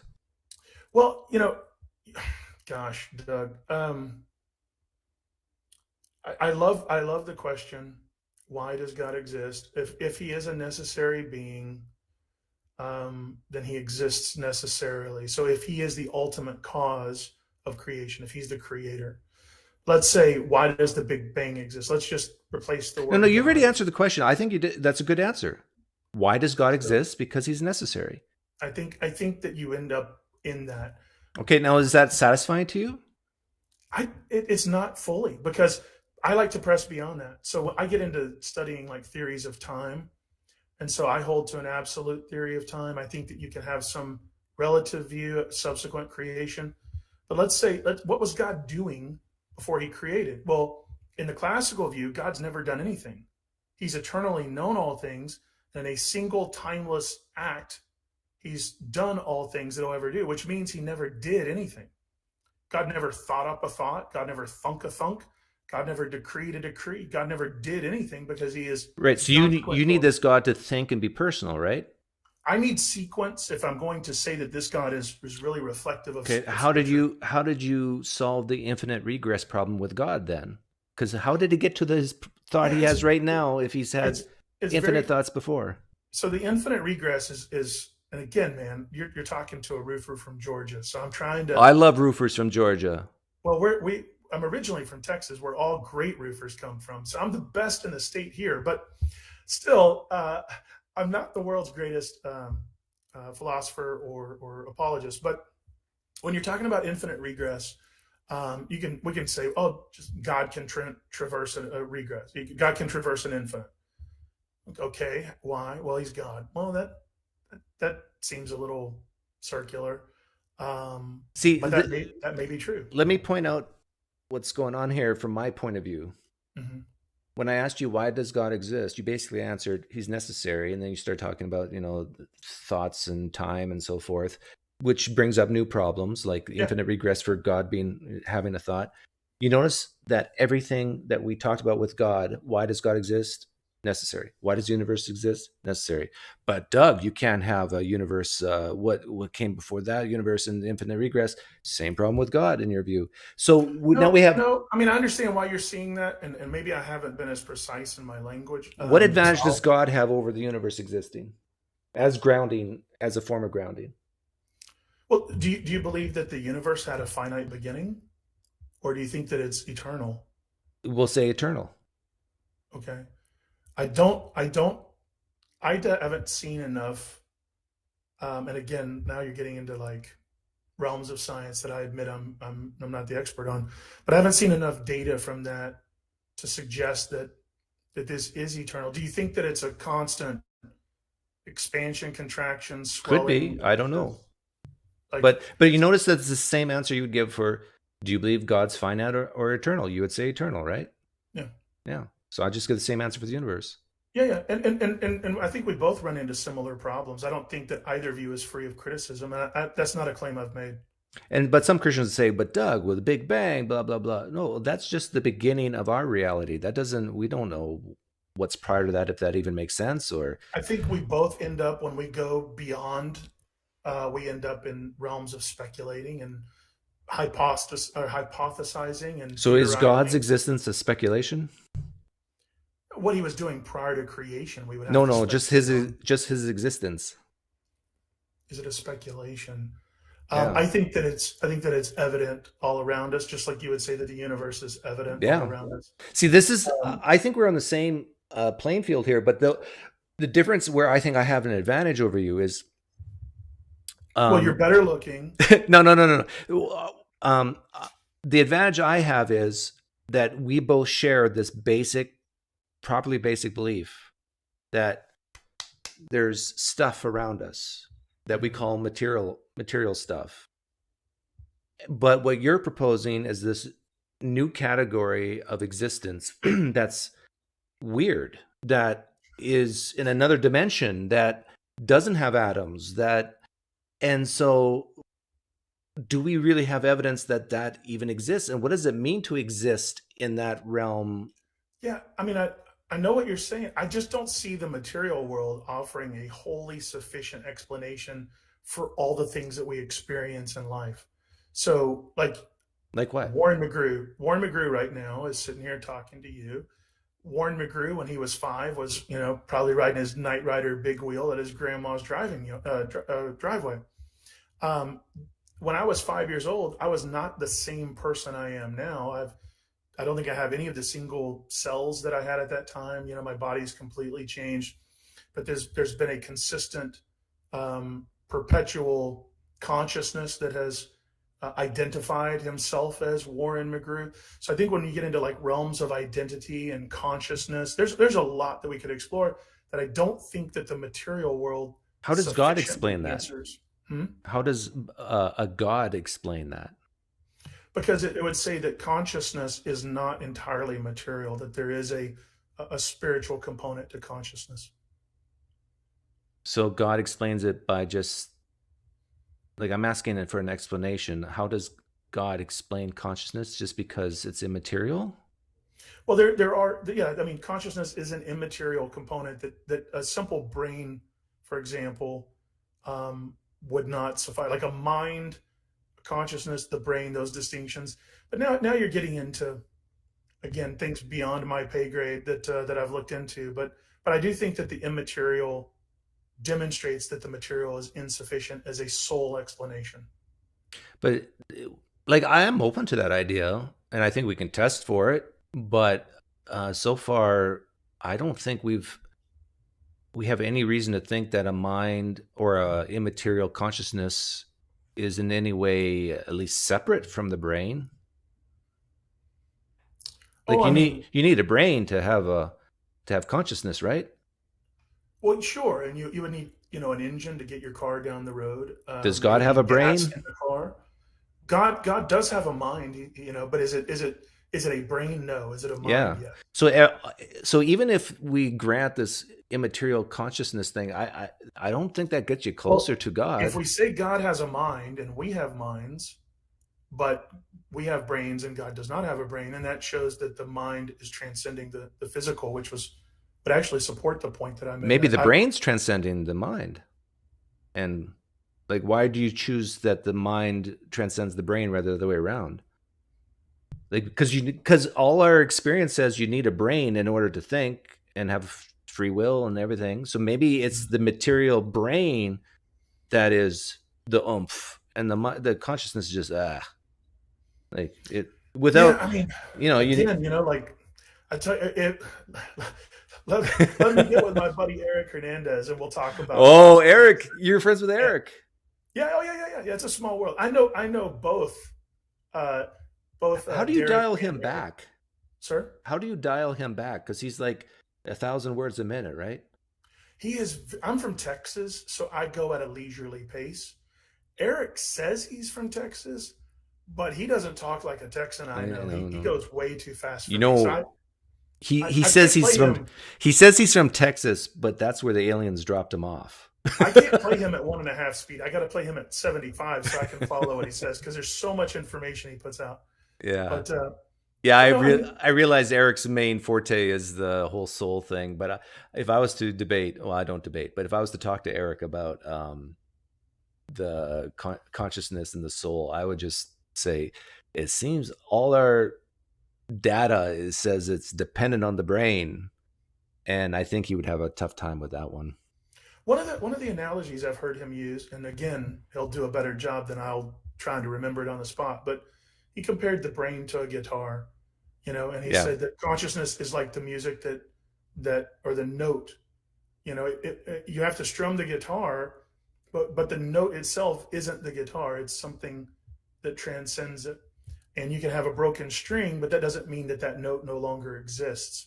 So it's a he's got some pretty interesting arguments that Yeah, I've that's heard not him make. persuasive to me. It's just the guitar, you strum it, it makes vibrations. The vibrations cause airwaves, and that hits your ear, and you hear the music. Like I know it makes music sound like so cold and harsh, but that's Let me truth. ask you something, Doug. If I am wrong Mm-hmm.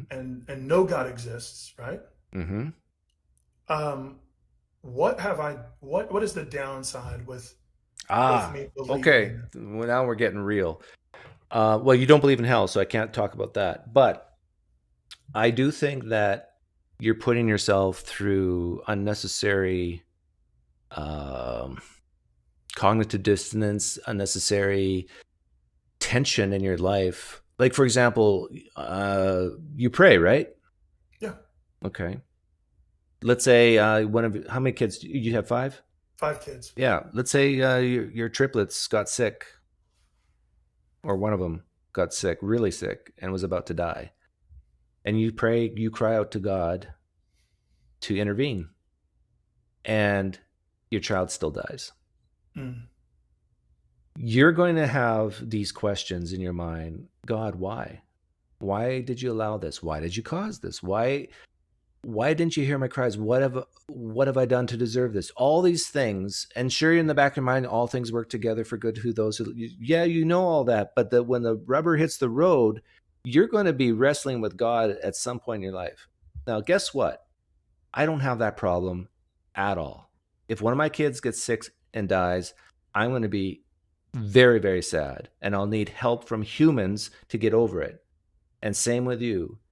But I will not be yelling at God. I will not be questioning. I will not have this extra baggage that I think many Christians have.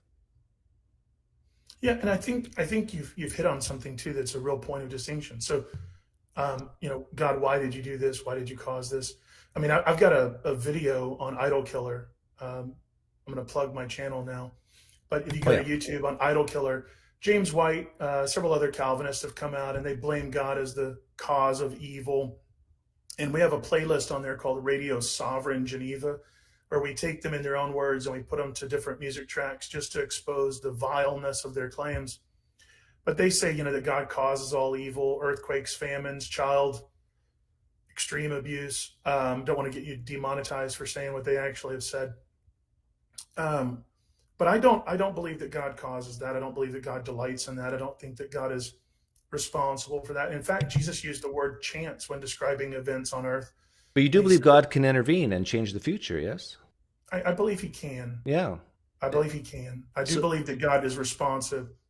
But I yeah. also, I also, I know that things happen that God is not happy with, and it grieves him. So if one of my children perished, if they passed away, I would be as devastated as you if something happened to one of yours.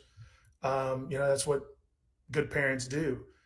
And what would help me get through that is knowing that God identifies himself as my father. And so if God is real, he's as grieved as I am about this, but I can trust him in that. So I think that would actually help me. I don't think I would be now if I was a determinist, I would be going, God, why did you let my little child get hit by the bus? Like why did you do that? Because you were driving the bus. Like you literally walked my child out there, had the driver put the gas on the pedal. You determined that in eternity past. Why did you do that? Theirs is, well, his for his own eternal glory. And I go, well, that's meaningless. That's hollow. But in my view, I would say that God is as grieved as I am, but he has the ability to redeem and restore and heal and work that out. So I would have hope of a future perfect reunion while I'm going through the same process that you're going, and having humans take a wet shoulder, for me while I'm crying and snotting on their shoulder and going through the same thing that you would be going through. But Yeah. I would have hope. Yeah, I agree. That's one thing that my worldview can't give you, hope for to live forever. But again, I think that's way overrated. And even the scriptures say that. Like, do you think your family is going to be special to you in heaven, in the new heaven? It seems like scripture's saying that everyone's equal in heaven, or as far as value and worth, Well, I and think we'll I there's no think we'll have marriage.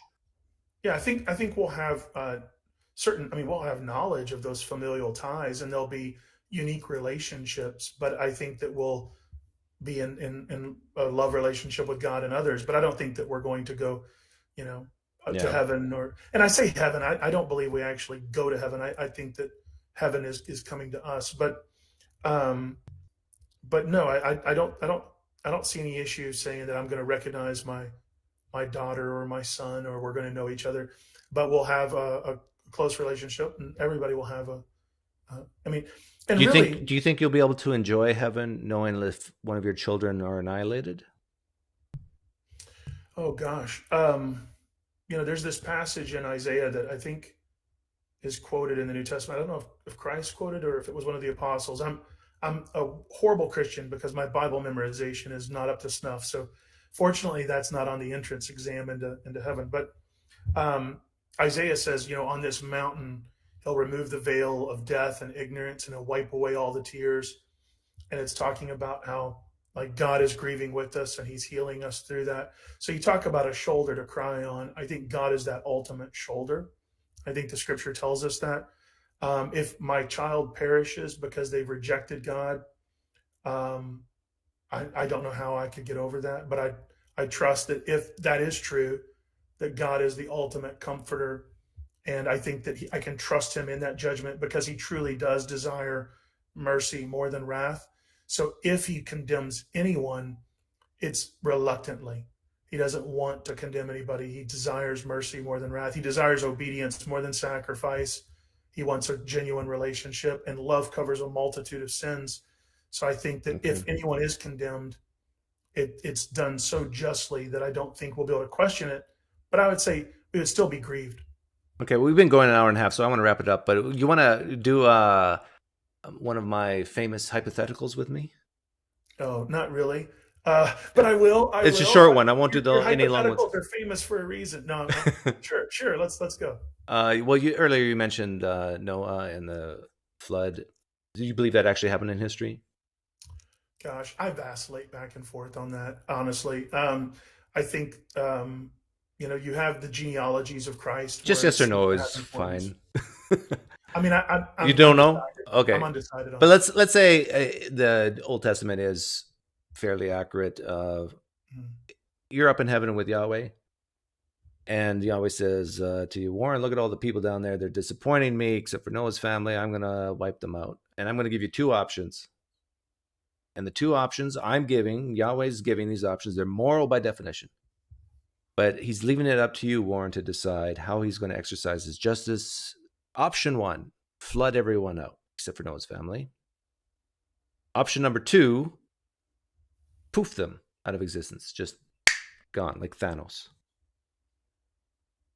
Keep in mind, we're talking about all humanity, men, women, children, toddlers, babies. And it's up to you, Warren. What do you choose, poof or drown? Can I phone a friend and ask God what He recommends? He's Uh, recommended two options to you. right. I would ask him if he had a preference. I mean, if God No, wanted to no, give me I'll be blindness, Yahweh. Warren, I'm leaving it up to you to choose. and either one are equally I'm good, Yahweh. or They're yeah. both equally good. But I'm asking you what you would choose. Oh, I would poof him. I would hit the Thanos button. I'd Yeah. snap the fingers. Why would you do that and not drown?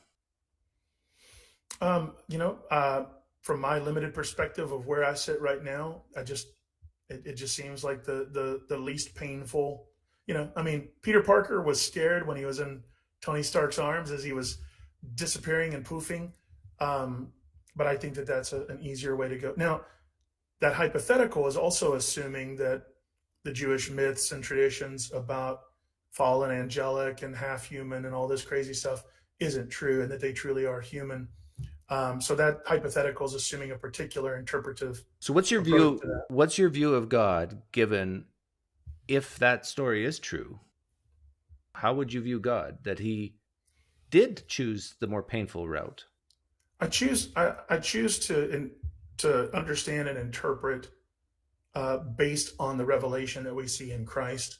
So I have a Christ-centered hermeneutic, meaning like as God is said to have revealed Himself in Christ, then I have to go back and go, well, if this is how He revealed Himself, how do I understand something that seems to be questioning that? And so I would just have to trust Him in that. Okay. Well, thanks for coming on. Hey, Doug, it was a pleasure, sir. And one more time, I would be remiss if I didn't say truly that you can believe and you can confess and you can hang out with me forever and we can talk about all sorts of crazy I stuff. don't want to hang out with anyone forever. Oh, dude, you don't know me. You don't know me. I'm I don't care how amazing. good you are. At some point, I want this party to stop. But anyhow, thanks for coming on, and I'll Hey, I'll Doug, link your YouTube channel in the comments or it description was it later. was an enjoyable conversation, Doug. Thank you for having me on, and I really appreciate the time and enjoy talking with you. Okay, science bless you. God bless, man. Take care. Bye bye.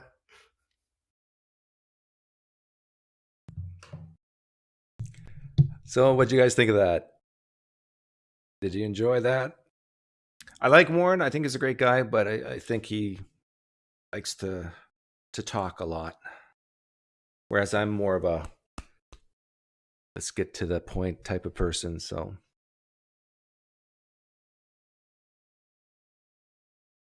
but yeah, we covered a lot of ground there, from Calvinism to non-Calvinism to omniscience to grounding, infinite regress, historical stuff. But I think what it boils down to for Warren is hope, eternal life, and explanation, right? Wanting to know why. Why are we here? How do you explain consciousness? And these are like, it's not new. These are the biggies. This is what a lot of people demand or want. PineCreek, I have so many questions I'd ask him. Well, I'm sure you would. Maybe next time. Maybe Warren will come in and you can interview him. You can ask him here, and maybe he'll answer him in the comment section. Well, the thing is, Kamil, I bet you're just like me, that every question you ask, you already know the answer before you ask it, right? Or maybe two options. So you already know the answers to your questions, right, Kamil?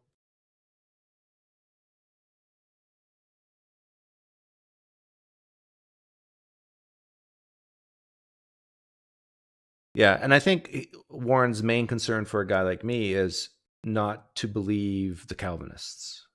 He wants to give me that hope that I can choose this day whom I will serve. And I get that.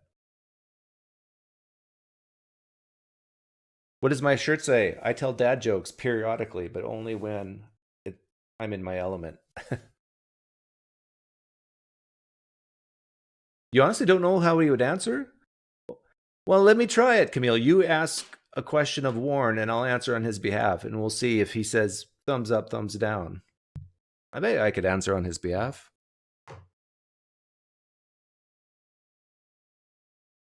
If it's a really tough question, he might just say, I don't know. Or let me get back to you.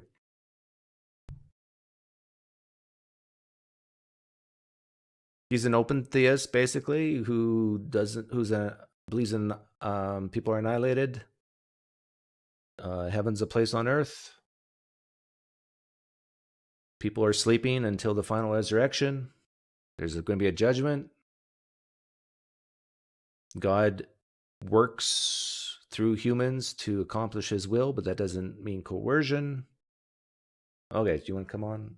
Come on. You know do you need the link?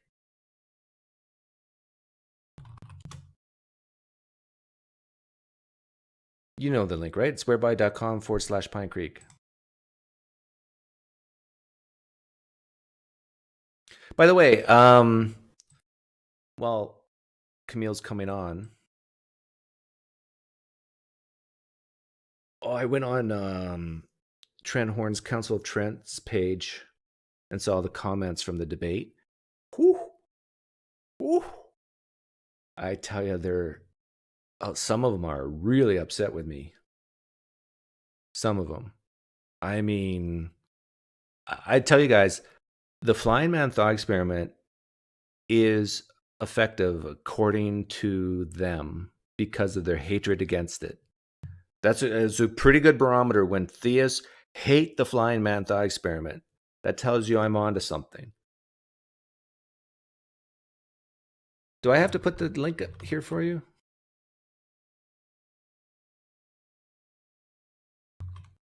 Did I talk too fast? There you go, Kamil. There's the link.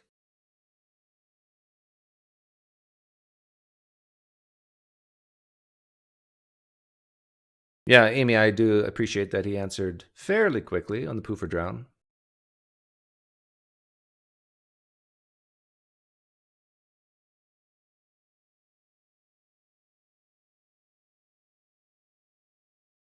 Thanks, Brenda.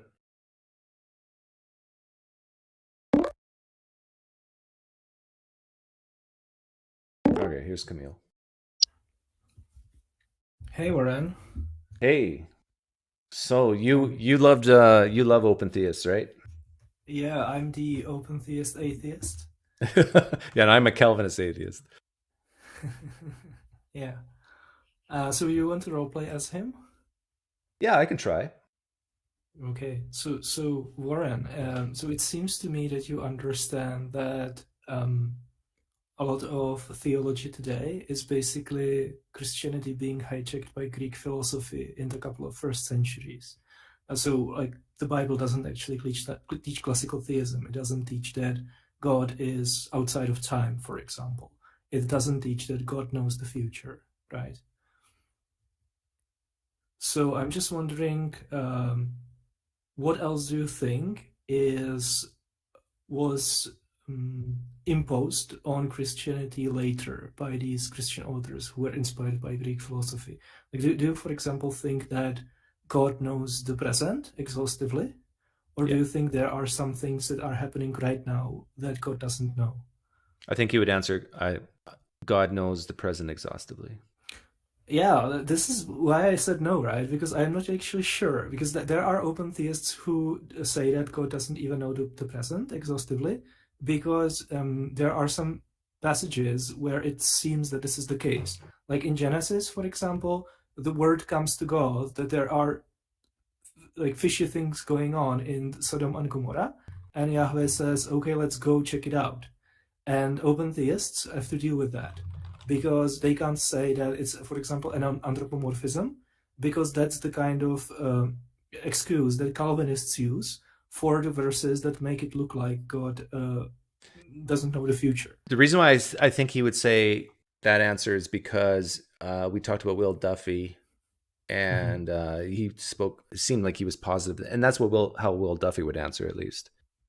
I think Will Duffy would actually say that God, like at that instance, God was incarnate, so he was limited essentially. I think that Will Duffy thinks, if I understand him correctly, that normally God knows the present, but at that specific point in time, in the book of Genesis, God just happened to be incarnate in like a human body, so he was limited. At least that's an answer that he gave. With me or with a different debate? I'm not sure. Maybe with a different debate. Yeah. So another question would be: do you think that God has a body? As the incarnate Jesus, yes. Otherwise, no. So when in Genesis it says that he walks around, that's around the garden, for example, that's anthropomorphic? I think Warren would say yes. But then I would ask him, but aren't you now doing exactly the same thing that Calvinists do? Yeah. Yeah. You know. And to be fair, like I think there are metaphors. Like it, for example, says that God has wings and he covers people with his wings, right? Yeah. I don't think God. The authors probably didn't imagine God having wings, but who knows? Yeah. When you say that he's doing the same thing the Calvinists are doing, you're saying just like they're importing some Greek Platonist ideas, he's importing his view of God. No, I'm saying that he now needs to take a lot of the texts much more literally than other Christians, because he cannot explain them away using the same strategies that Calvinists are using against him, right? Because a Calvinist, when you show him the text where it says that God repented, he's just going to say that's anthropomorphic. And if you deny that as a way to explain it away, then you yourself cannot use it to, for example, say, or when it says that God walked around in the garden, that's anthropomorphic. You have to bite the bullet and say, yeah, it looks like at the time God had a body. He had like and I think when it says that, God created man and woman in the image of the Elohim, this is what it's talking about. It's talking about the humanoid body shape, because some Elohim were male and some Elohim were female. Next question, are you a Trinitarian? I'm going to say he's from Texas. I'm going to say he's going to say yes to that. Don't you think the doctrine of the Trinity is also was also invented by Christian theologians later, and it's also importing Greek philosophy into the biblical text? No, he's going to say the Gospel of John and 1 John says otherwise. How do Unitarians interpret that? Some of them might go so far as to say that they were interpolations and shouldn't even be in the text to begin with. How do the Unitarians who think that the text is authentic interpret it? I'm just thinking the one in 1 John right now is really hard to get around.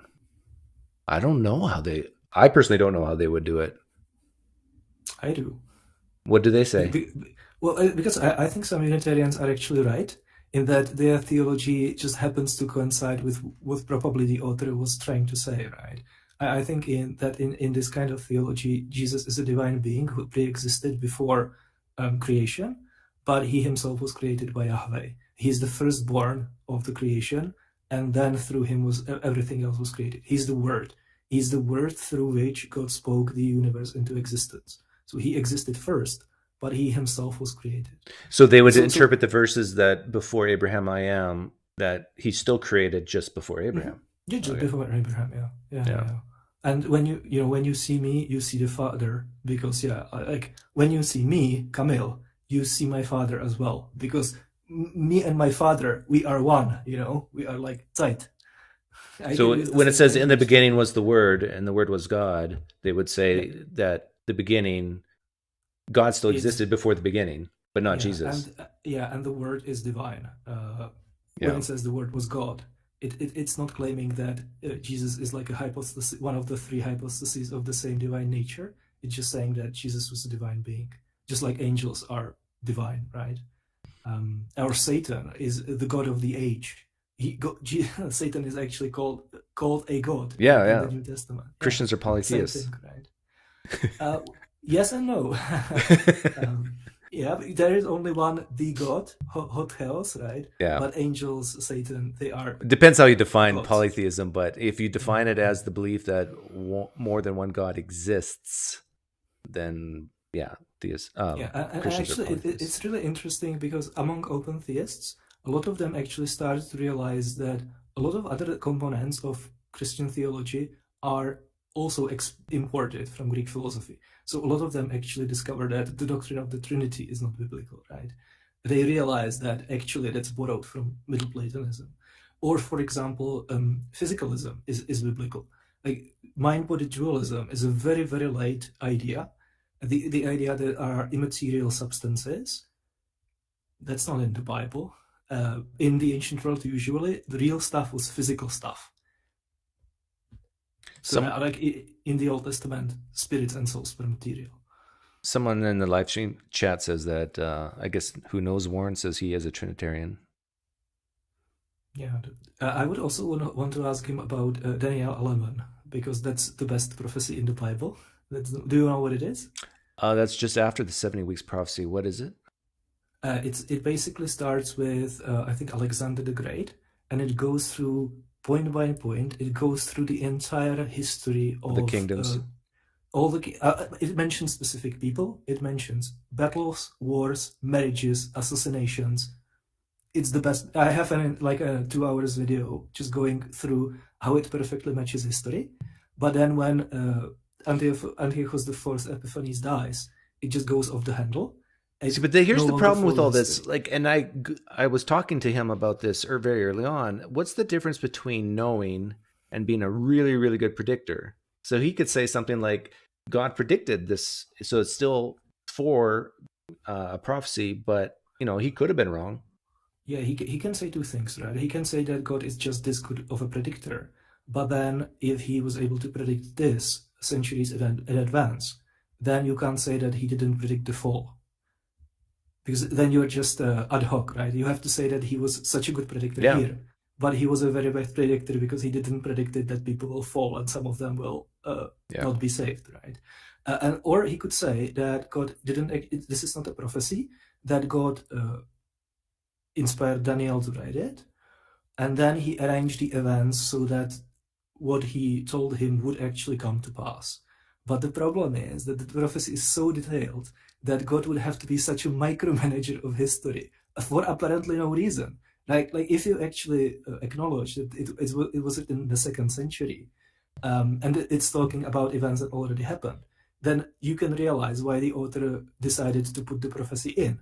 But if you think it was written by Daniel, and that Daniel 9 is talking about Jesus, then there's no reason why suddenly in chapter 11 there is like a prophecy about 2 centuries, like random 2 centuries in the history of the Middle East, right?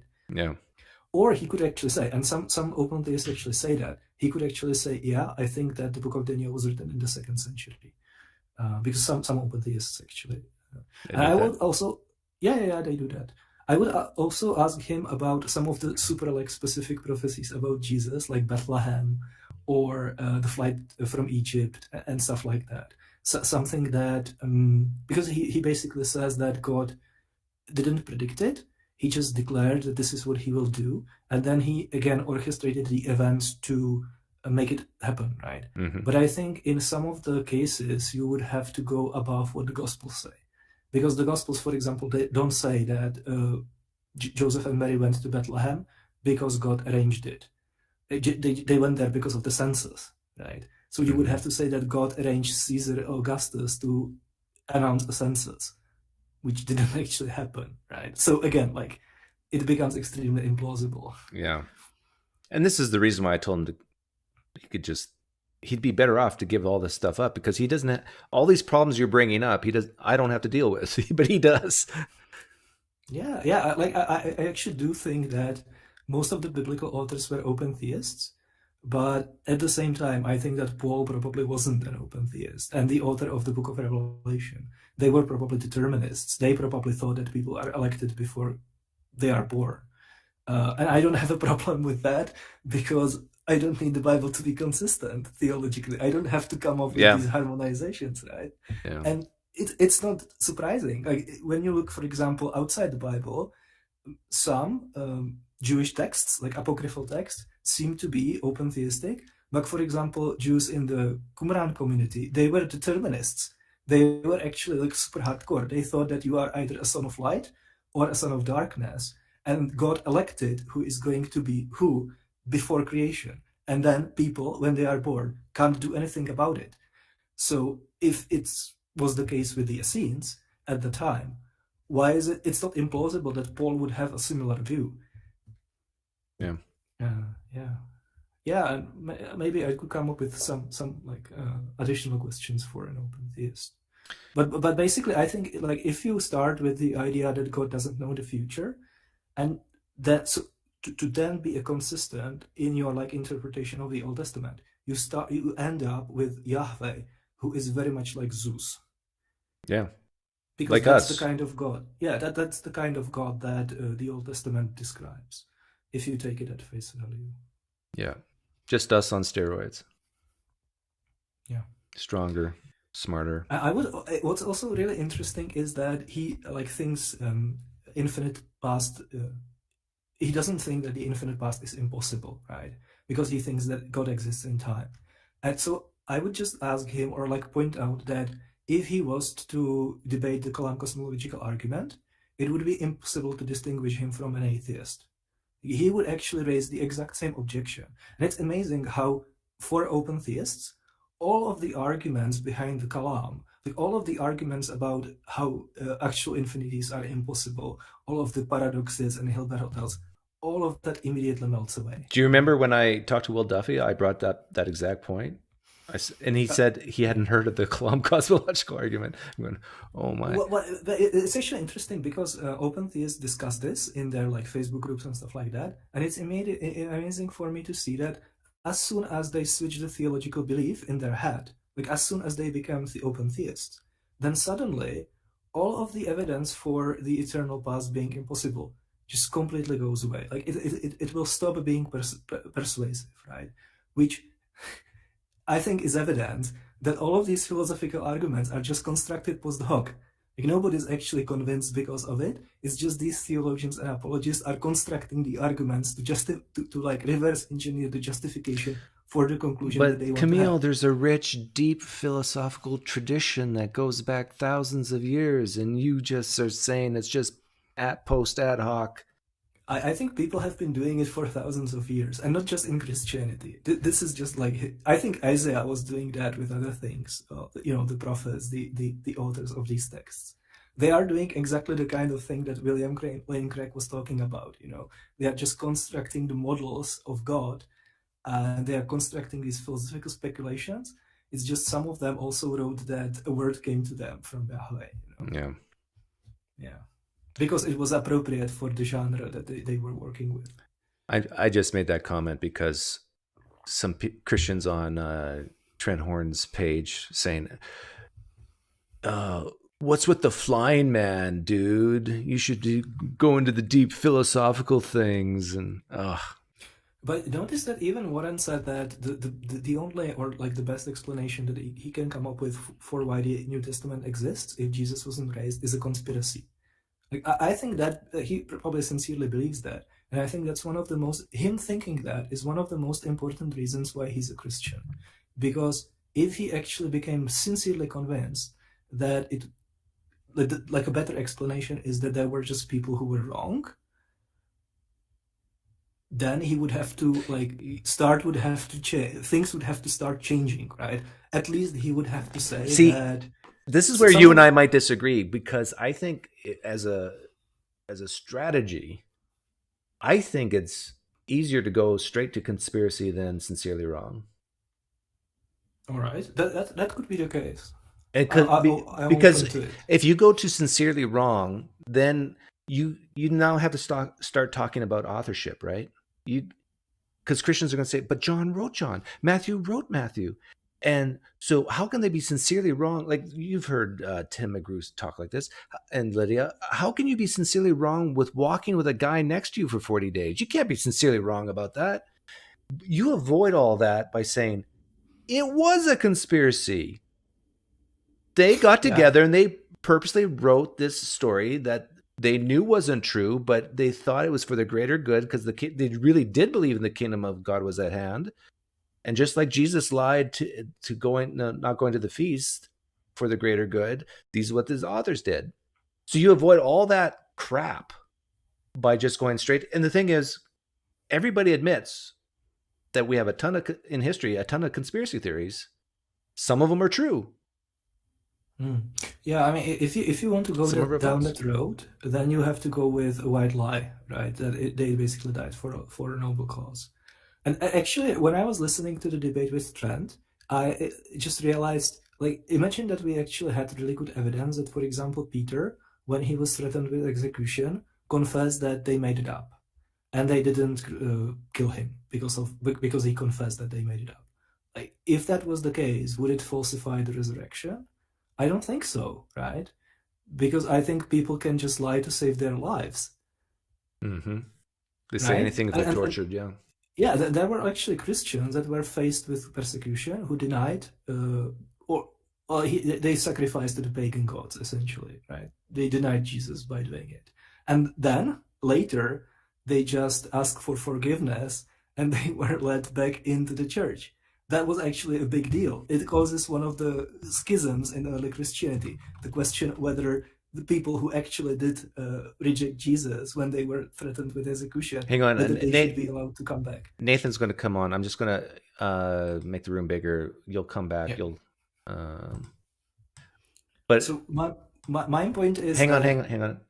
Yeah. Okay, now you're back. Yeah. So my point is that if the apostles confessing that they made it up wouldn't disprove the resurrection, then them not denying it does not prove it, basically, right? Because, like, if the positive claim is not evidence for, the negative claim, the negation, is not evidence against. So we can just get rid of the martyrdom. That's like the most irrelevant point, or it's like the point that people bring up the most often, which is in fact the most relevant, right? That's the point where there is the biggest disbalance between the actual evidential value and how important Christians think it is for their faith. Whoa, hang on. Nathan, what did you say in that live stream chat? You have a haircut, right? I do have a haircut. I don't know, what did I just say? Oh, personally, I think it's pretty easy to show how people can be sincerely wrong about these sorts of things, granting, the kind of authorship concerns that the McGrews have. Okay, well, I was interested in that. How would you do it? We just point to examples of that sort of thing happening all the time that the Christian already agrees to. Okay, point to an example where several people walk with a person who's been dead and for 40 days. Do you have examples of history where people are sincerely wrong about actually walking with someone for 40 days and being mistaken about it? Walking with, I think it's common with, like, mothers and bereavement hallucinations. And in one of the studies that James talks about in the book, a third of these bereavement hallucination cases, there were people who had physical. But you need a bunch of mothers all bereaving for 40 days. See, this is the problem with being, I think, I'm going to judge you and Kamil here in a negative way a little bit. I think it's the feel sorry forness. You feel sorry for Christians and you're saying, well, they're just, no, I'm not saying they're lying. I'm saying they're just sincerely mistaken. No, I think it is way more plausible that flat out they knew it didn't happen, but they were creating a narrative to say it did. So if you had to bet, you would bet on, like, a conspiracy theory. I've recently changed on this. The more I think about it, for the exact precise reason that I brought up with you guys, because it's, how can you be sincere? How can many people be sincerely mistaken over many days? There's Christians are listening right now, they're plotting that they ate and walked with him because the text says they did. Yeah. But you still don't think that the Gospels were written by eyewitnesses? No. All right.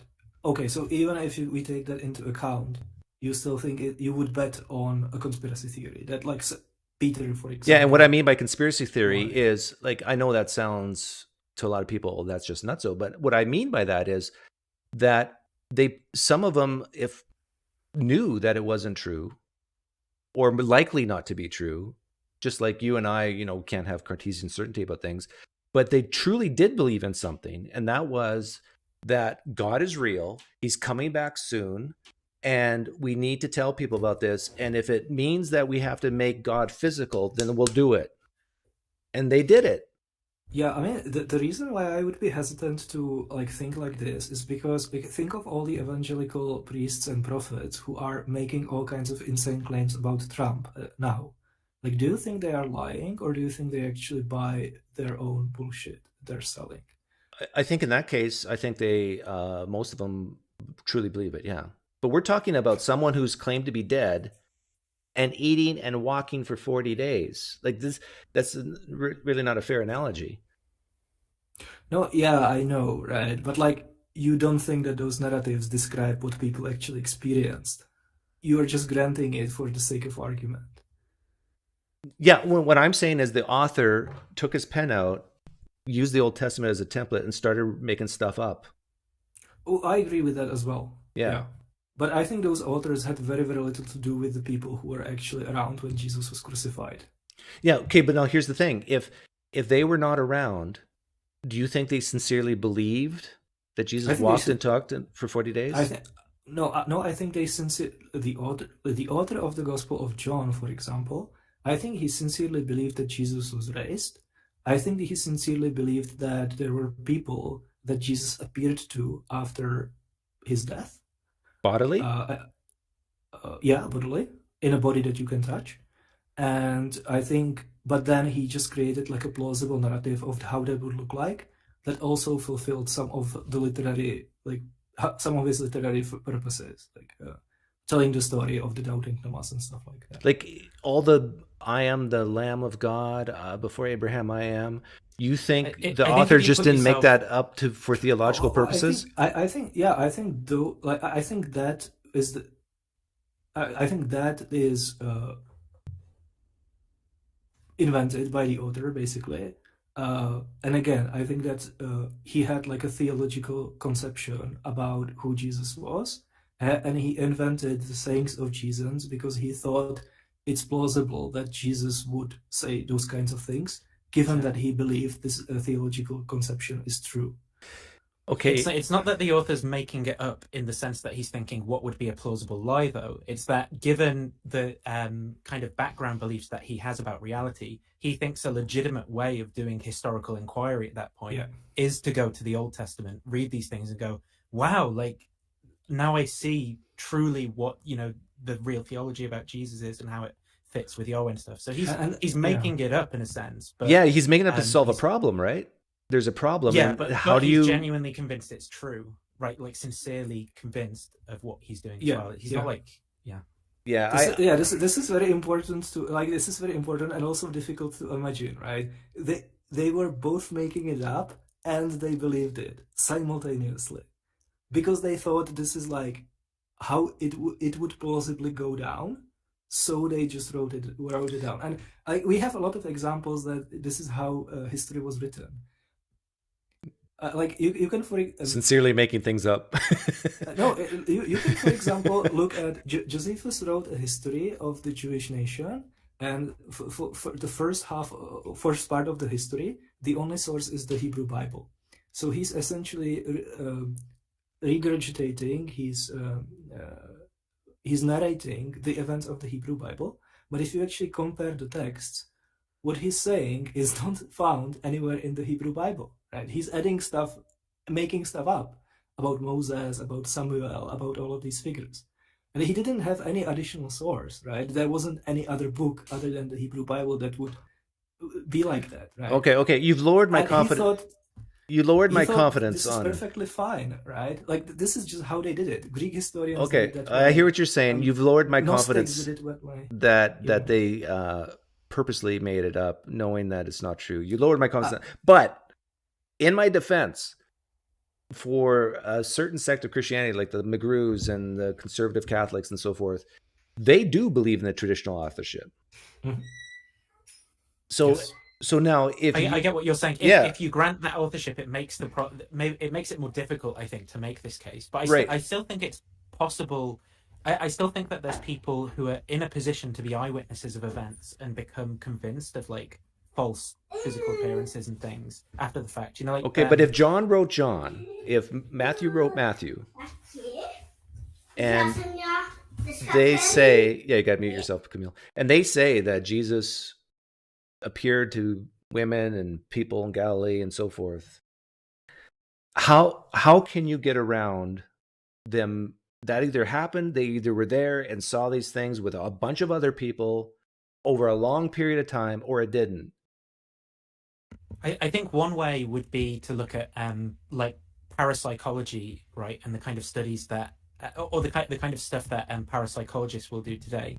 So they'll have seances and things in rooms with people where you can have controlled conditions. You know, like you can record what's going on and put all kinds of sensors and things in the room, and then you have people go through these seance experiences, and you record that none of the kind of things that they report actually happen, but they will form that, you know, they're in a position to actually know whether or not these things happen, but they will report that, you know, like there's physical apparitions of ectoplasm and stuff like that, even though, you know, they're eyewitnesses who are in a position to say whether or not there was, and it's because of the kind of retelling and the socialization and stuff over time, people corrupt and distort their memories of precisely what it was that happened. So the Matthew's memory of the slaughter of the innocents was a false memory? I don't know. I mean, I'm saying maybe you can't go this route for everything. For everything, yeah. I mean, no. To me, it's so patently clear that they made this stuff up. And if you take the traditional authorship, they purposely did to solve a problem. And the problem was, for Matthew was, how do you fulfill the prophecy that out of Egypt my son will be called? Well, let's get him to Egypt. How do we get him to Egypt? Well, we got to put the fear of God in them by saying that Jesus was going to be killed. They created a fiction. And if Matthew wrote Matthew, he created a fiction on purpose to solve this problem, to make prophecy fit. So I don't think we should be nice to people who take the traditional authorship and say, oh no, they're sincerely mistaken. No, they purposely lie to you. I think in some cases you could be right that might become the best explanation, but I still wouldn't want to blanket it just because I am genuinely convinced that there's really good evidence for a lot of the psychological. I know, you're just a nice guy, Nathan. It's not just the niceness. I think there's a lot of like empirical, like psychology, the real science. Yeah, I understand, and I get that, and I concede the point that if we don't accept the traditional authorship, all this makes sense as far as being sincerely mistaken. They're no different than the Muslims, right? As far as believing Muhammad, talk to Allah, whatever. But if they're claiming that these are written by people who walked and talked with Jesus for 40 days, ate with him, did stuff with him, maybe went bowling together, like you'd be hard pressed to use psychology to explain that one away. It's basically, no, they're either lying or it actually happened. I'm convinced those are the two best options. Yeah, I think I can't see it that Matthew the apostle was actually wrote the Gospel of Matthew, and he just formed a false memory of Jesus walking on water and him like being in the ship and seeing it. That for me is maybe that happened and it's plausible, but if that's the case, I haven't read enough memory research and stuff like that. Well, maybe it wouldn't be that in that case, because that could be an example. That could still be an example of the thinking a legitimate way of doing history is to read stuff out of the Old Testament, right? Even with the eyewitnesses, you've still got that stuff, going on in your doing some explanatory work for you.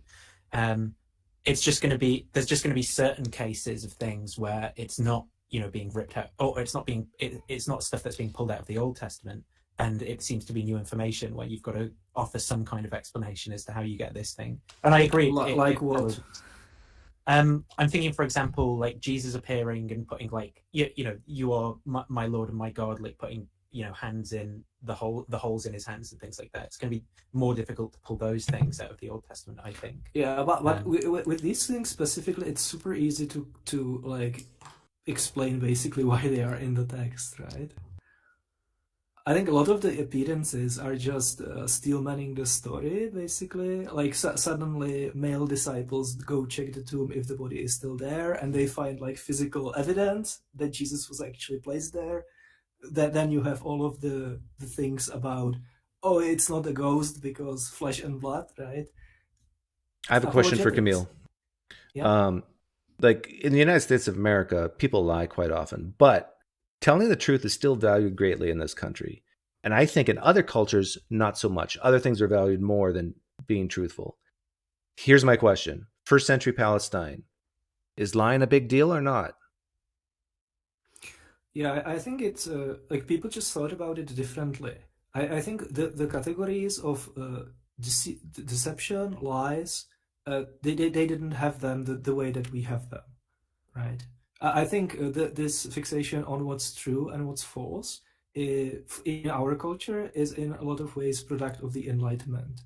And in like pre-Enlightenment societies, it was much more malleable, right? So deception might not even be like a good way to describe it. Yeah, how do you actually explain why the people in the Qumran community wrote the stuff they wrote, like the eschatological literature, apocalypses and stuff like that? They probably believe that. They believe that what they are writing is true, but you can't explain how they feel. Well, no, became convinced of it, right?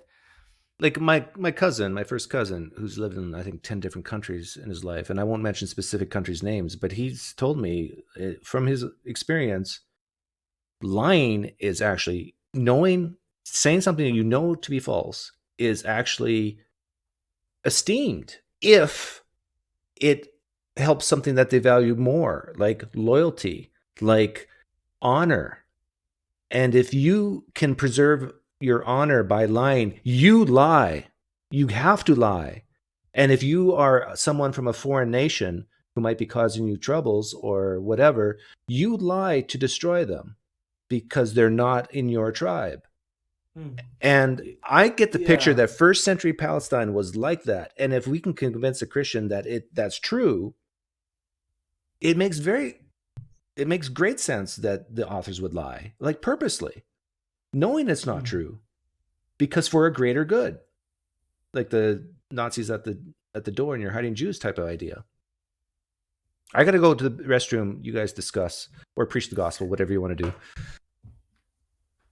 Do you know much about how lying was viewed in the kind of time period that the New Testament authors were writing? Because I don't know anything about it. Yeah, it's difficult. It's difficult because even when you just think about the meaning of the words that are associated, like pseudos, for example, I don't think they had the same like exact meaning as the corresponding words have in our language. It was just different, right? Different culture, different standards. Yeah. I think in a lot of literary genres, writing things that you not necessarily that you know that didn't happen, but you don't positively know that happened was acceptable. Like in drama, for example, in some of the genres that are represented in the Bible, probably. But like, is it lying? Because the scenario that Dak is describing is essentially like a white lie, where you know that what you're saying is not true. Not strictly true. But or you don't know that it's true, but you are asserting it as true for because there is some utility. The ends justify the means, sort of thing. And that could be the case in the ancient world, but I just think there was much more going on, right? I don't know, like Lucian, for example, talks about how historiographical authors write history, and he complains about it. And if we take him at face value, the kind of things that he says about how these people worked, I don't think that like translates one-to-one to what we understand as deception today. Like, for example, he says that there was a historian who wrote an account about a recent war between the Romans and the Persians. And he didn't know that the term for a military unit in the Persian army is a dragon. But he knew that there were dragons in the battlefield, so he just depicted like literal dragons in the battlefield. Okay. And the thing is that he apparently in the work claimed that he was an eyewitness to the battle. So like that's deception, right? Right. But I don't think people like view it that way. In our terms, it's deception. But yeah. Yeah. Well, how was it viewed? Is there like any moral language around him doing that? Like, that's it. Well, I mean, he condemns it, right? But the problem is that he has like a particular point of view, which probably wouldn't be shared by the author, right? It's like when you go to let's say a theater play today to see Julius Caesar by William Shakespeare, and you find out that Julius Caesar is dressed like Trump, and that people are wearing like guns and tuxedos. You wouldn't think that the director is deceiving you into thinking that this is how Julius Caesar looked like. You would understand that there is like a cultural context. Christ Superstar when they've got the MP40. Yeah. And you can see that throughout human history, right? Like, I think in like 17th century or something like that, there was a king in India who wanted to learn about Jesus. And he asked a Jesuit priest who was in the region to give him some material. And the priest didn't give him the Bible. He actually wrote a new gospel. Right, okay. So, and it's actually really interesting to read because he took various elements from the canonical gospels. He also took some elements from the apocryphal gospels. So he created like a new mesh work. And he specifically selected the material to appeal, to basically make it effective, to appeal to this specific person in this specific culture and stuff like that. He gave it to him as like a gospel to learn about Jesus. I don't think he thought he's lying or he's being deceptive. Yeah. And I think we see that sort of thing going on like right now in certain Christian communities who are like, well, we've got to make the gospel relevant to modern people in this way. And so they sort of, try translating the various stories about Jesus into modern myths and things that they feel people can resonate. Do you know how sometimes apologists have these stories about how they met an atheist and what the atheist said and how they like debunked him? Do you think those stories actually happened? I don't have any example off the top of my head, but like the kinds of things that I'm talking about. Or like Matt Fradd saying that I was decimated, that sort of thing. You specifically? Yeah. Well, it could be. It could be that, but I think Kamil's got more in mind. Like, I was talking to this atheist the other day, and he just said, because I don't believe in God, like I might as well just shoot up a school because it's meaningless. To be gracious, I would say that there's exaggeration going on, and maybe some of it's true. But to be cynical, it could be just, I've met this atheist. Maybe that's true, but maybe they got decimated and they just see it completely differently. And do you think those people telling those stories think that they are like sinning by telling a lie? No, they don't think they're. They don't think they're lying, right? Yeah. So they're not sinning. Yeah, I think that they probably think it's like didactic, right? That there is they view it as a parable, basically. So I don't think they believe that they are telling a lie, but they are telling it for a good reason, so it's okay. Yeah, I just think that they are thinking about these things differently. That's the biggest takeaway, right? When we think about the ancient world, we are thinking in 21st century terms. And what I'm saying is that that entire framework is to a large degree not applicable. It's not applicable even to people in Africa or in the Pacific today. They also have completely different mentality and different worldviews. And by the way, there are interesting reports by Western anthropologists who took part in some rituals that involve levitation in Africa, and they actually videotaped it.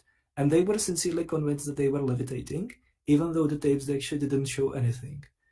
But I think the reason basically for it is that those rituals involved procedures that put you in an altered state of consciousness, which it could be the case that Christians also did it. I know Christians also did it, right? I know you're a mushroom and the cross now. I know you're trying to we're going back to the gospel thing, right? As far as if we had the author of Matthew in this live stream right now, and none of us believe that disciple Matthew wrote Matthew, but if we had whoever it was, probably some rich Roman guy, and if he was sitting here and I asked him if we had a video camera and went back, would we see the killing of the innocents? Could we videotape that? What do you think this author would say? Kamil? Yeah, that's a 50-50. Either he would say no, but he would either he would say there is no way for us to believe it. There is no way for us to know whether the killing of the innocent happened, because it's gone, right? Like, so we don't know what actually happened. And the reason why I wrote it is because I think that's like a plausible thing that happened. But so I constructed like a plausible hypothesis of how is it the case that Jesus fulfilled this Old Testament prophecy. But there would be still people alive 50 years later. Like even if you don't assume traditional authorship, you could say we could find out there could be a 70, 80-year-old person living around and say, yeah, I remember that. Yeah, I think if there were people around, the authors probably didn't actively seek them out. And so if there is actual like eyewitness testimony, it's a coincidental. Like I think there are some passages where maybe there is eyewitness testimony behind it, like Simon of Cyrene. It's possible that he was actually a person who was at the crucifixion of Jesus. I don't know if he carried the cross. That might be something that he just made up, like a cool story. But I think that's a really good candidate for genuine eyewitness testimony in the Gospel of Mark. But yeah, like I don't think that the way how these people wrote is that they were trying to investigate whether there are still people around. The later authors don't do it either, right? I think that. Oh, sorry. I'm gonna poll the audience. Interestingly enough, when they do say that they have eyewitness testimony, it's bullshit. They are actually saying it to raise confidence, right? But that's later, when suddenly it became extremely important to have all of the stuff verified by apostolic tradition, and when suddenly like there was a plurality of Christian traditions, and there was a competition between them and stuff like that. In the 2nd century, it was actually extremely important if your tradition comes from apostles or disciples. I think in some of these cases, it's just as it's what's plausible. the question? I just started a poll. Did the gospel authors lie or sincerely mistaken? And we'll see what the public says. Whatever the public says is the truth, right? I would put a third option, not applicable. What's the so is the gospel authors or gospel authors? Yeah, and I didn't even signify traditional view. If I put traditional view in here, to me, I think it has to be lie. Yeah, but because that's like important to distinguish, right? So I think, on my view, the people who were sincerely mistaken were the people who were around when Jesus was crucified. But I don't think that. Yeah, like the gospel authors were also sincerely mistaken about the resurrection, but they were sincerely mistaken in the same way Christians are today. Well, you could be lying and sincerely mistaken. If lying means, just telling something that's untrue, but you could be unaware that you're saying something that's untrue. I think lying has to mean being aware that you're saying something untrue, right, in this case. Yeah, and there's also a difference between saying something that you positively know is not true and saying something that you don't know is true as if it was true. And I think the second is much more acceptable, right? And this is how like Greek historians, for example, wrote. Like they in very many cases, they didn't positively know that the kind of narratives they are creating are actually what happened, but they wrote them as if they actually happened because they believed it's like a best reconstruction of past events based on information that they had available. Well, this is just like Gary Habermas with the NDEs and stuff, right? Where he doesn't really have good enough information, but he overstates the case for some of this NDE evidence because he's very confident. It's like you could say he's lying, but I don't think he'd call it lying. Yeah, I think in a way what like Greek and Roman historians, for example, did is a little bit similar to how historians work today. Like they are creating these narratives as like models or hypotheses about what was going on in the past. The difference is that when historians do it today, they include this meta-narrative about like, this is what I'm doing. I'm not actually claiming this is what happened. This is just my best reconstruction of past event. But historians in antiquity just formulated and asserted these kinds of narratives as if it was what actually happened. Because that was just a part of the genre, right? Like they were writing historical fiction, basically. Authors of historical fiction today are free to invent, scenes and dialogues that are not actually sourced in history. They are maybe even free to invent characters that are not sourced in history, and it's not considered deceptive because everyone understands it's a part of the genre. And authors of historical fiction don't have to say constantly in the text, "I'm writing historical fiction. This is not like a CCTV camera recording of what actually happened." Right? When you buy a book of historical fiction, you know what you're buying and you understand like what the genre is and what you expect.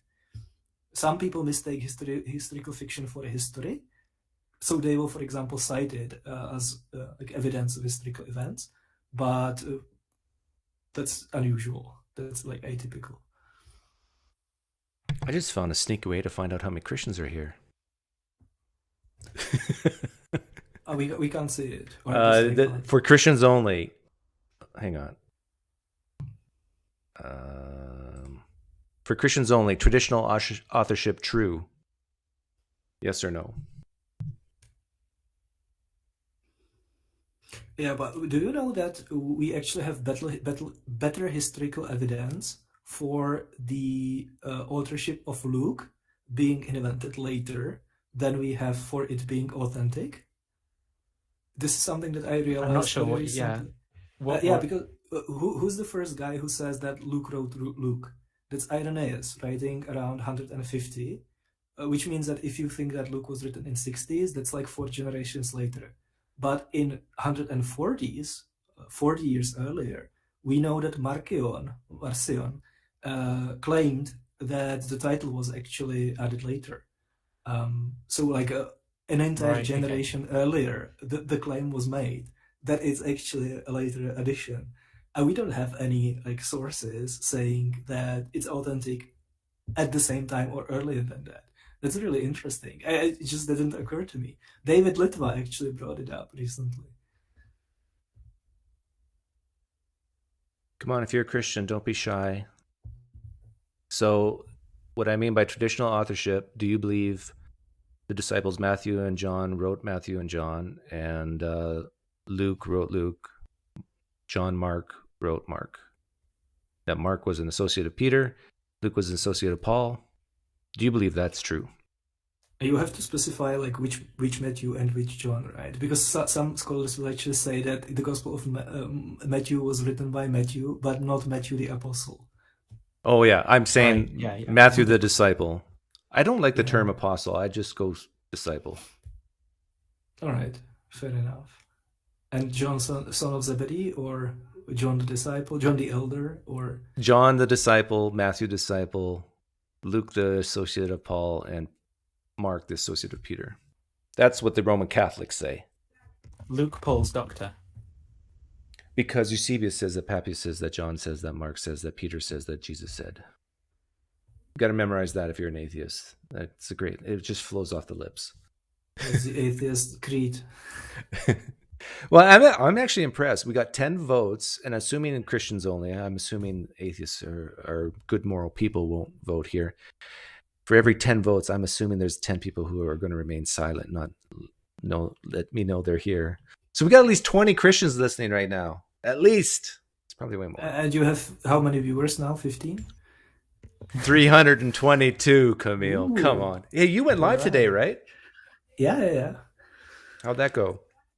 All right. I thought it will take much longer for me to say what I have to say, but it was pretty effective. Do you guys I have have a I have a very small audience, people who apparently like what I have to say, and I'm okay with that. No, that's good. It's nice to have a little niche population because then you get rid of the riffraff. Do you have any questions you want to ask atheists that you're curious about? I can run a poll. We got 327 people watching, most of them atheists. Jesus mythicism, maybe? See, yeah. Let's do mythicism versus historicism. Okay, we'll do that. So, by the way, the poll. Let's put in Jesus didn't exist. Jesus existed and was Christ, or Jesus existed but wasn't Christ, or something like that. Like these three options, because then mythicists will say, they would make it a dichotomy between Jesus didn't exist and literally everything that the New Testament says is true as it is in the text. Yeah. Right? Well, how's this? I think it would be interesting to see how these numbers align with the numbers about whether they were lying or sincerely mistaken as well on this. Okay, how about this? Jesus, A, existed as a human. B, existed as an idea. Is that good? Oh, I'm not sure.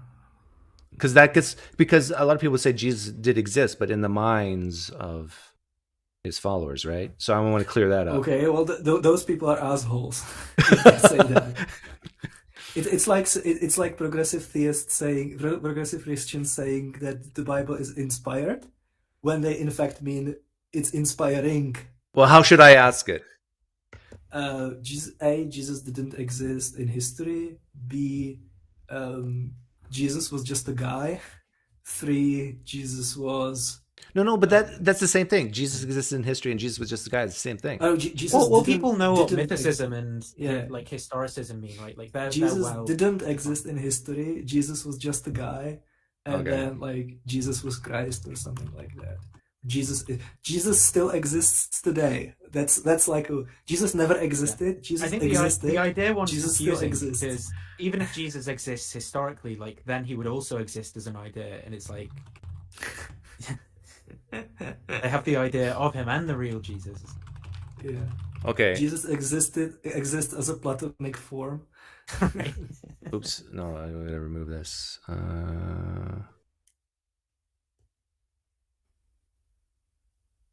Yeah, maybe purely fictional would have been, I don't know. We can also run a poll about how many atheists think that, let's say, the Hebrew Bible teaches open theism, because that's going to make open theists happy, or it will be scary because they'll see that atheists are actually agreeing with them overwhelmingly. How many people think it teaches classical theism? Yeah. It didn't exist in history, just a guy. What were they? Didn't exist in history, just a guy, was a guy, and the Christ. Okay. Well, that rules out the Christians who don't believe that Jesus had a human nature, like patripassionalists and these kinds. They don't matter. Yeah, well, I'm sure there are like hundreds of them, right, in the list. Well, I gotta explain to the people from Alabama what Christ means. So that last option is Jesus was not only a guy, but could walk on water, could have command over weather, was in some way divine and related to God. Well, let's not get into the Trinitarian thing here. So you can be a Unitarian and still say Jesus was the Christ. Well, you can think that Jesus was the Christ, but didn't actually rise from the dead. Like those Christians, that like, would also, be true. Yeah. That was very popular in Prussia. So far, it's we got 63 votes in already. 75% say just a guy in history. 8% say a guy and the Christ. So we have 17% mythicists in here. 20% mythicists in here. Whoa! I'm surprised I'm surprised if it was that high in the general population, but I don't think YouTube as a sample, like it's going to be disproportionately higher because there's more mythicists in the YouTube space talking about things.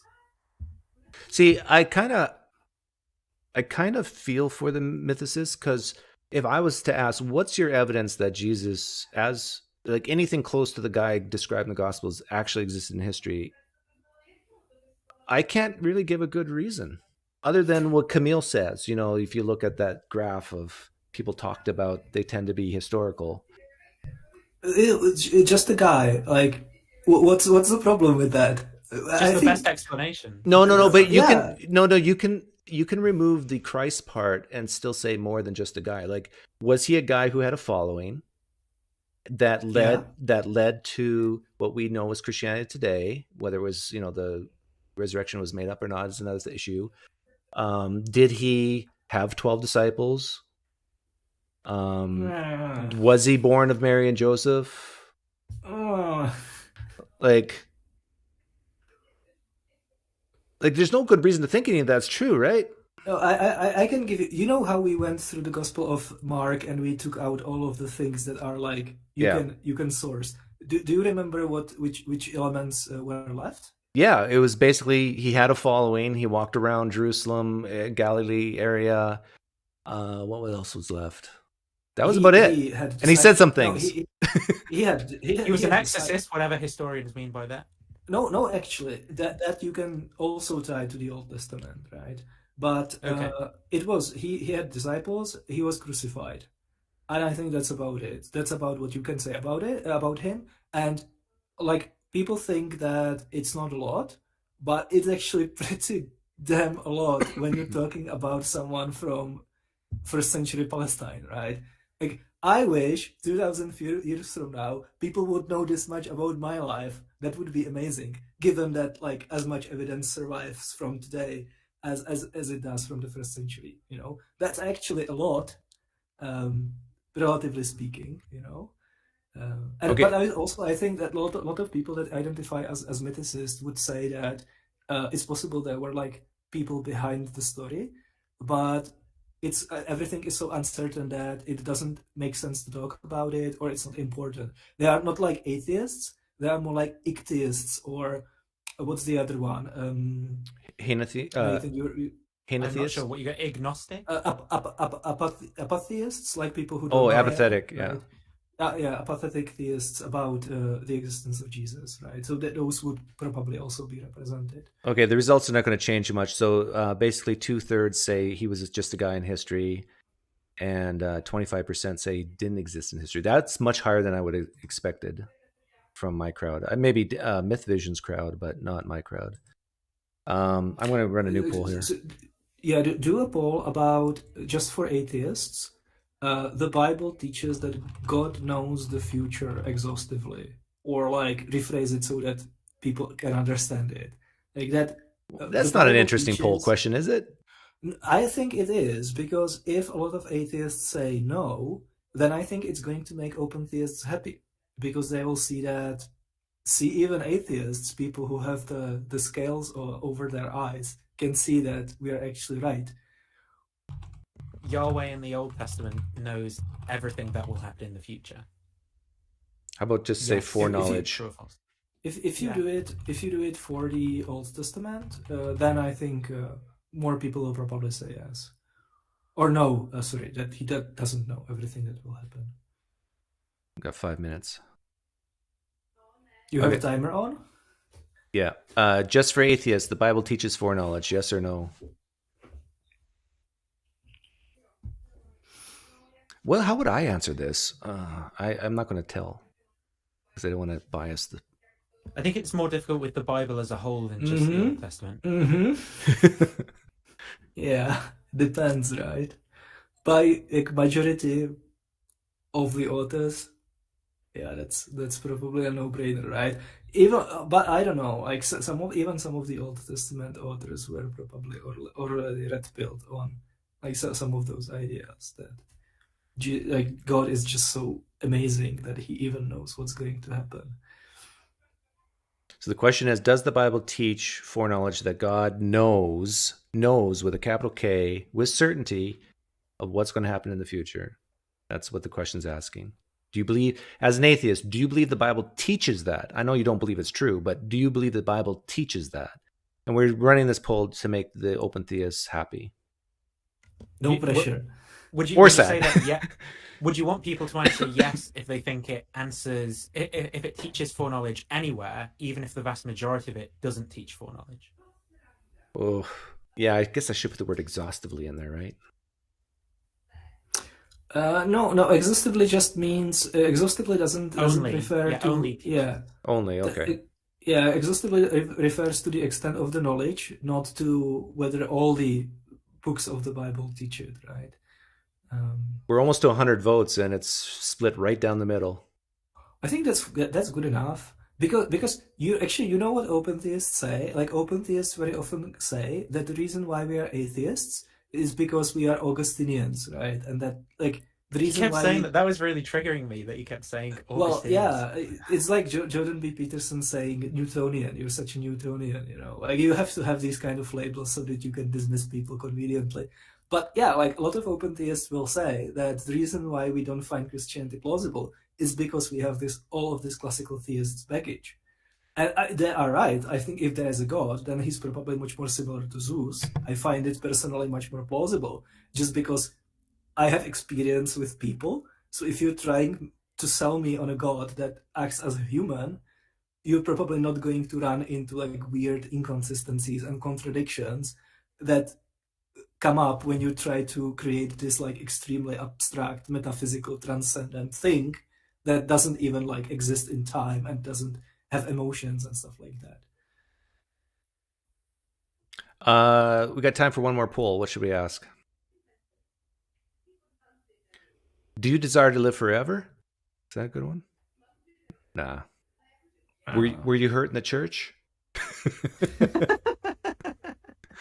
Let's ask Christians the God of Calvinism is a moral monster. Yeah. Well, there's only 10 Christians in here. Okay. How about we just ask, okay, 4 Christians, Calvinism or non-Calvinism? Because you know, like Christians sometimes say that atheists are essentially rejecting a straw man of the Christian God. And to that, it's interesting to point out that actually a lot of Christians think that if the God of Calvinism existed, he would be a moral monster and they wouldn't want to worship him, right? So the idea that you can like think that a God exists, or think that a God wouldn't exist, but still reject him if he existed, that also exists in Christianity as well with the Calvinist God, who is like Lovecraftian. We're about to be kicked in a second, Kamil, I think. Yeah, any last words? Bye. Yeah, Jesus saves. He loves you all. Sure. Oh, okay. Before you go, 78 to 22%. We got 10 votes in already. Non-Calvinism wins. So my guess is that's aligned with he's a moral monster if he does. But anyhow, guys, thanks for coming on. Yeah, see you in a bit. All right, bye.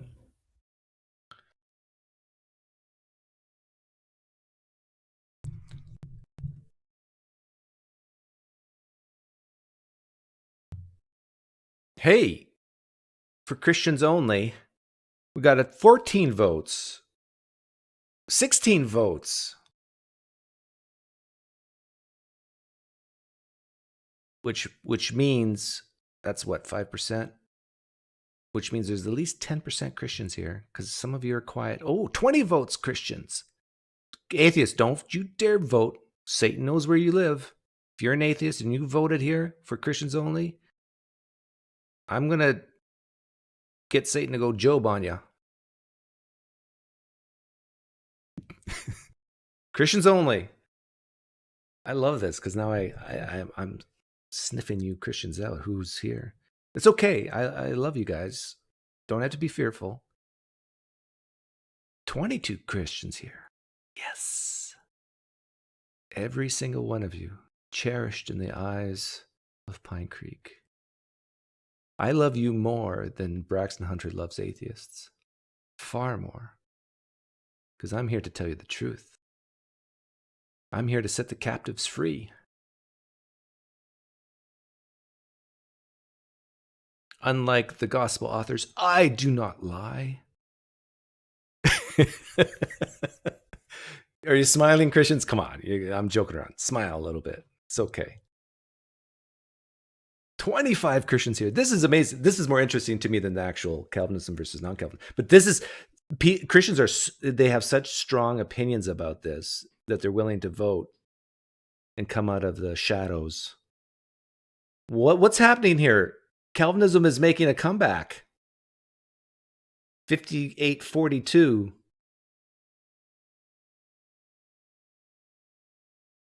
How many times more do I value a Christian than an atheist? Asked Space Monkey. 70 times 7. I'm kidding. I don't see tribes. I see humans. I value you all. But some of you I value more than others. That's true.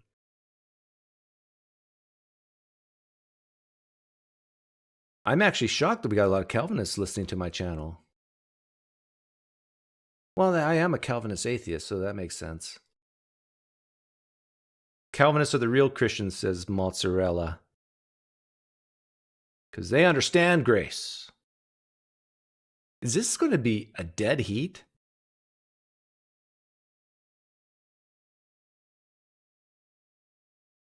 Come on, Calvinists, you got to wake up your neighbors, get them in here to vote. You don't want non-Calvinism to win. The results of this poll will establish the truth, the veracity of it. True story. Oh, Molinists? Oh, Molinists are the bottom of the barrel Christian. I mean, they're just so weak-kneed. No spine. They got to come up with this eternal choices that coexisted with God in order so God could know choice what people would do. I mean, okay, now non-Calvinism is pulling ahead. 31 Christians here. Welcome. James White is here voting over and over. Welcome, James White, if you're here. Thank you for the donation. How can God know the future but still make messianic? How can God not know the future but still make messianic? Exactly, Festering. Good point. That's just science. Some Calvinists are Molinists. Yeah, those are the what do you call it? Those are the people who stand on the mountain just waiting to be blown over to one side or the next. Nobody respects them. Sorry, Spartan, if you're one of them.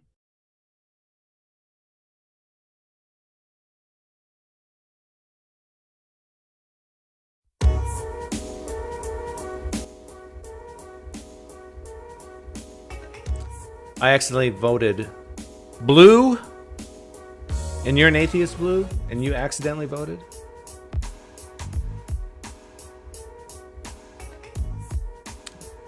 Punishment's in order. What did you vote for, Blue? We'll subtract it from the final results. But it looks like non-Calvinism is going to win.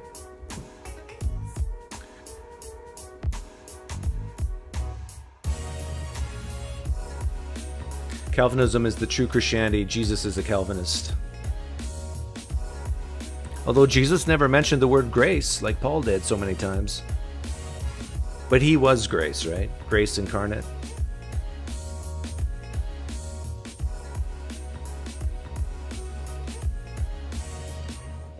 Okay, last poll of the day. Non-Calvinism wins. Let's end this poll. And a new one. This is for atheists only. Because I like you guys too. Were you hurt by the church? Be honest. No, everybody's going to say yes to that, right? Did you leave? Okay, for ex-Christians. Did you leave because you were hurt by the church? Be honest.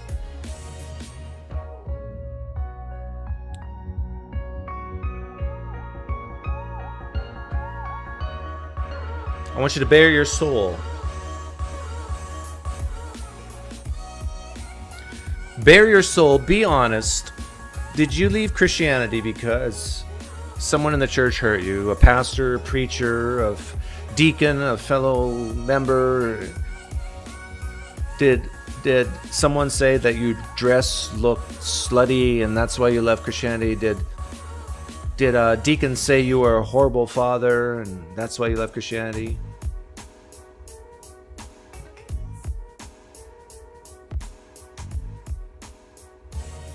I'll give you a little more time. Got to get up to 100 votes at least. I'm curious, for ex-Christians, you don't have to be an atheist, just an ex-Christian. Did you leave Christianity because you were hurt by someone in the church? That you would say is the primary reason. Be honest. Don't lie to me. Don't be like a first century Jew writing the Gospels. Don't lie to me. We can use this data to help you, rehabilitate you.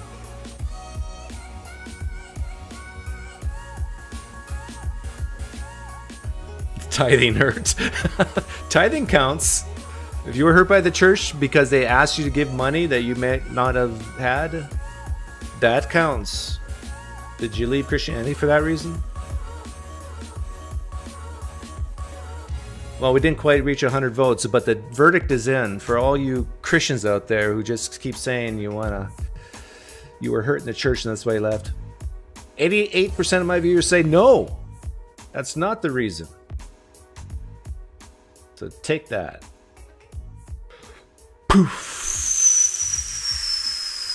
Hey guys, it was fun. Thanks for joining in the polls. Take care. Have a great day.